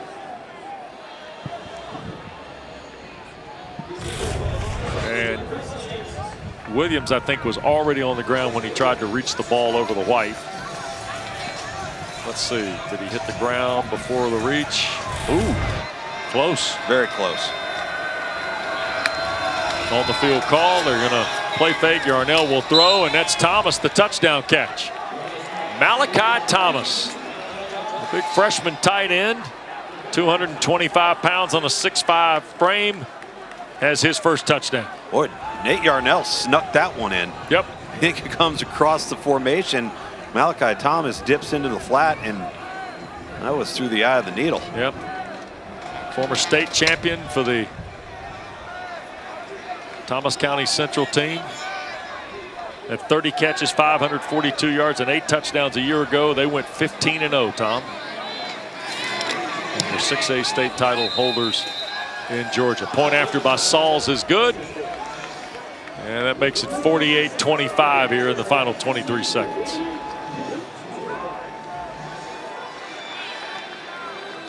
And with 23 seconds left, Pitt will kick this away. And hey, look at that. Oh, boy. Here we go. You know, they just hand out those double and triple numbers. By the way, Miami plays, just so you know, we haven't seen the Canes personally this year. Miami plays with 4 number 18s on the roster. Shadarian Harrison is the gentleman in question here who's swapping out numbers. 21 for Pitt is wearing 40, and 21 is 49 for Pitt. We're ahead of you there, Mr. Elliott. we're well. Now everybody's doing now it. we got this. We got somebody's putting 72 on, or 12, I guess. Did they forget to put the arms through the sleeves? Is that Medlock, the linebacker? Sent him out there in a straitjacket. What in the world? Let's see. That must be because. Why would Medlock be going out there? I'm not sure. Anyway, we got jerseys being swapped out all over the place here. Well, everybody will go home happy at Ford Stadium tonight, Tom. And Rhett Lashley will too. Boy, he's got to be pleased. He's got to be tickled to death with what they've accomplished. Again, the bye week coming at the perfect time. Get yourself healthy. Get back to full strength to the best of your ability. Don't know yet if or when you're going to get Jake Bailey back into the lineup, but clearly this is a deep group of targets for SMU on offense. Luster's going to take a snap and touch a knee, and that's going to do it. The first meeting in 12 years between Pitt and SMU is won, and won convincingly tonight by SMU. Rhett Lashley and the Mustangs go to 8-1 and 5-0 in the ACC, Tom. And they were on this one from the start tonight. There were a lot of respect for these two coaches and each other's programs. And listen, Pat Narduzzi told us this week, well, yeah, I've played against them before. We weren't very successful. Yeah. So this has been a little bit of a thorn in the side of this Pitt defense. However it is that SMU has been going about attacking this Panther defense. Well, let's go downstairs. Dana is with Coach Lashley. Coach Lashley, no team has made the jump from the Group of 5 to the Power 5 and gone 5-0 in conference play. How do you best describe what we're witnessing here with the Mustangs? I really don't know. I don't have words for it. I couldn't be more proud of our guys. The way they really came out and started from start to finish and dominated a really good football team that we have a lot of respect for, and really offensively, defensively, proud of Kevin for bouncing back. You're right, we're 5-0. We got something to play for, and hopefully we can get rested up in the bye week and be ready to go. Different win than last week. How did your team respond in a dominating fashion? They responded like they were ready to be home. They were glad to be home. It's been since September 28th and in front of a great crowd, and to start fast the way we did. And I thought our defense was lights out. Thought Kevin was great. We ran the ball against a team that doesn't like to be ran against. So just a really good team win for us. Yeah, you guys have gone coast to coast. Well, the offense was able to run the ball at will, but the story was the offensive line who really controlled the line of scrimmage. How were you able to get so many explosive plays? Garen Justice and our entire offensive staff, Casey Woods, all of them, came up with a great run plan for a defense that's hard to run on. We gave some new wrinkles, and they hit for big plays, and like the long touchdown run to Brashard, we hadn't ran that all year, so they just did a really good job giving our guys a chance to be successful. Happy to have Brashard Smith on your team? I'm very happy to have Brashard Smith on our team. Thanks for the time. Congratulations on the win. Thanks, Dana. All right, that's Rhett Lashley. Big win tonight for the Mustangs, 48-25. Great to spend Saturday night in Dallas with Tom Luganville, Dana Boyle, Ben Ward, our producer. Thanks to Tyler Honeycutt, who was our director tonight. Driving Joe Smiley runs the show here in the booth. West Durham from Ford Stadium. SMU 48 and Pitt 25. We will see you next Saturday night from the Steel City. We'll have the Panthers and Cavaliers for you on ACC Network Primetime. Next, Taylor Tannenbaum and ACC Huddle After Dark.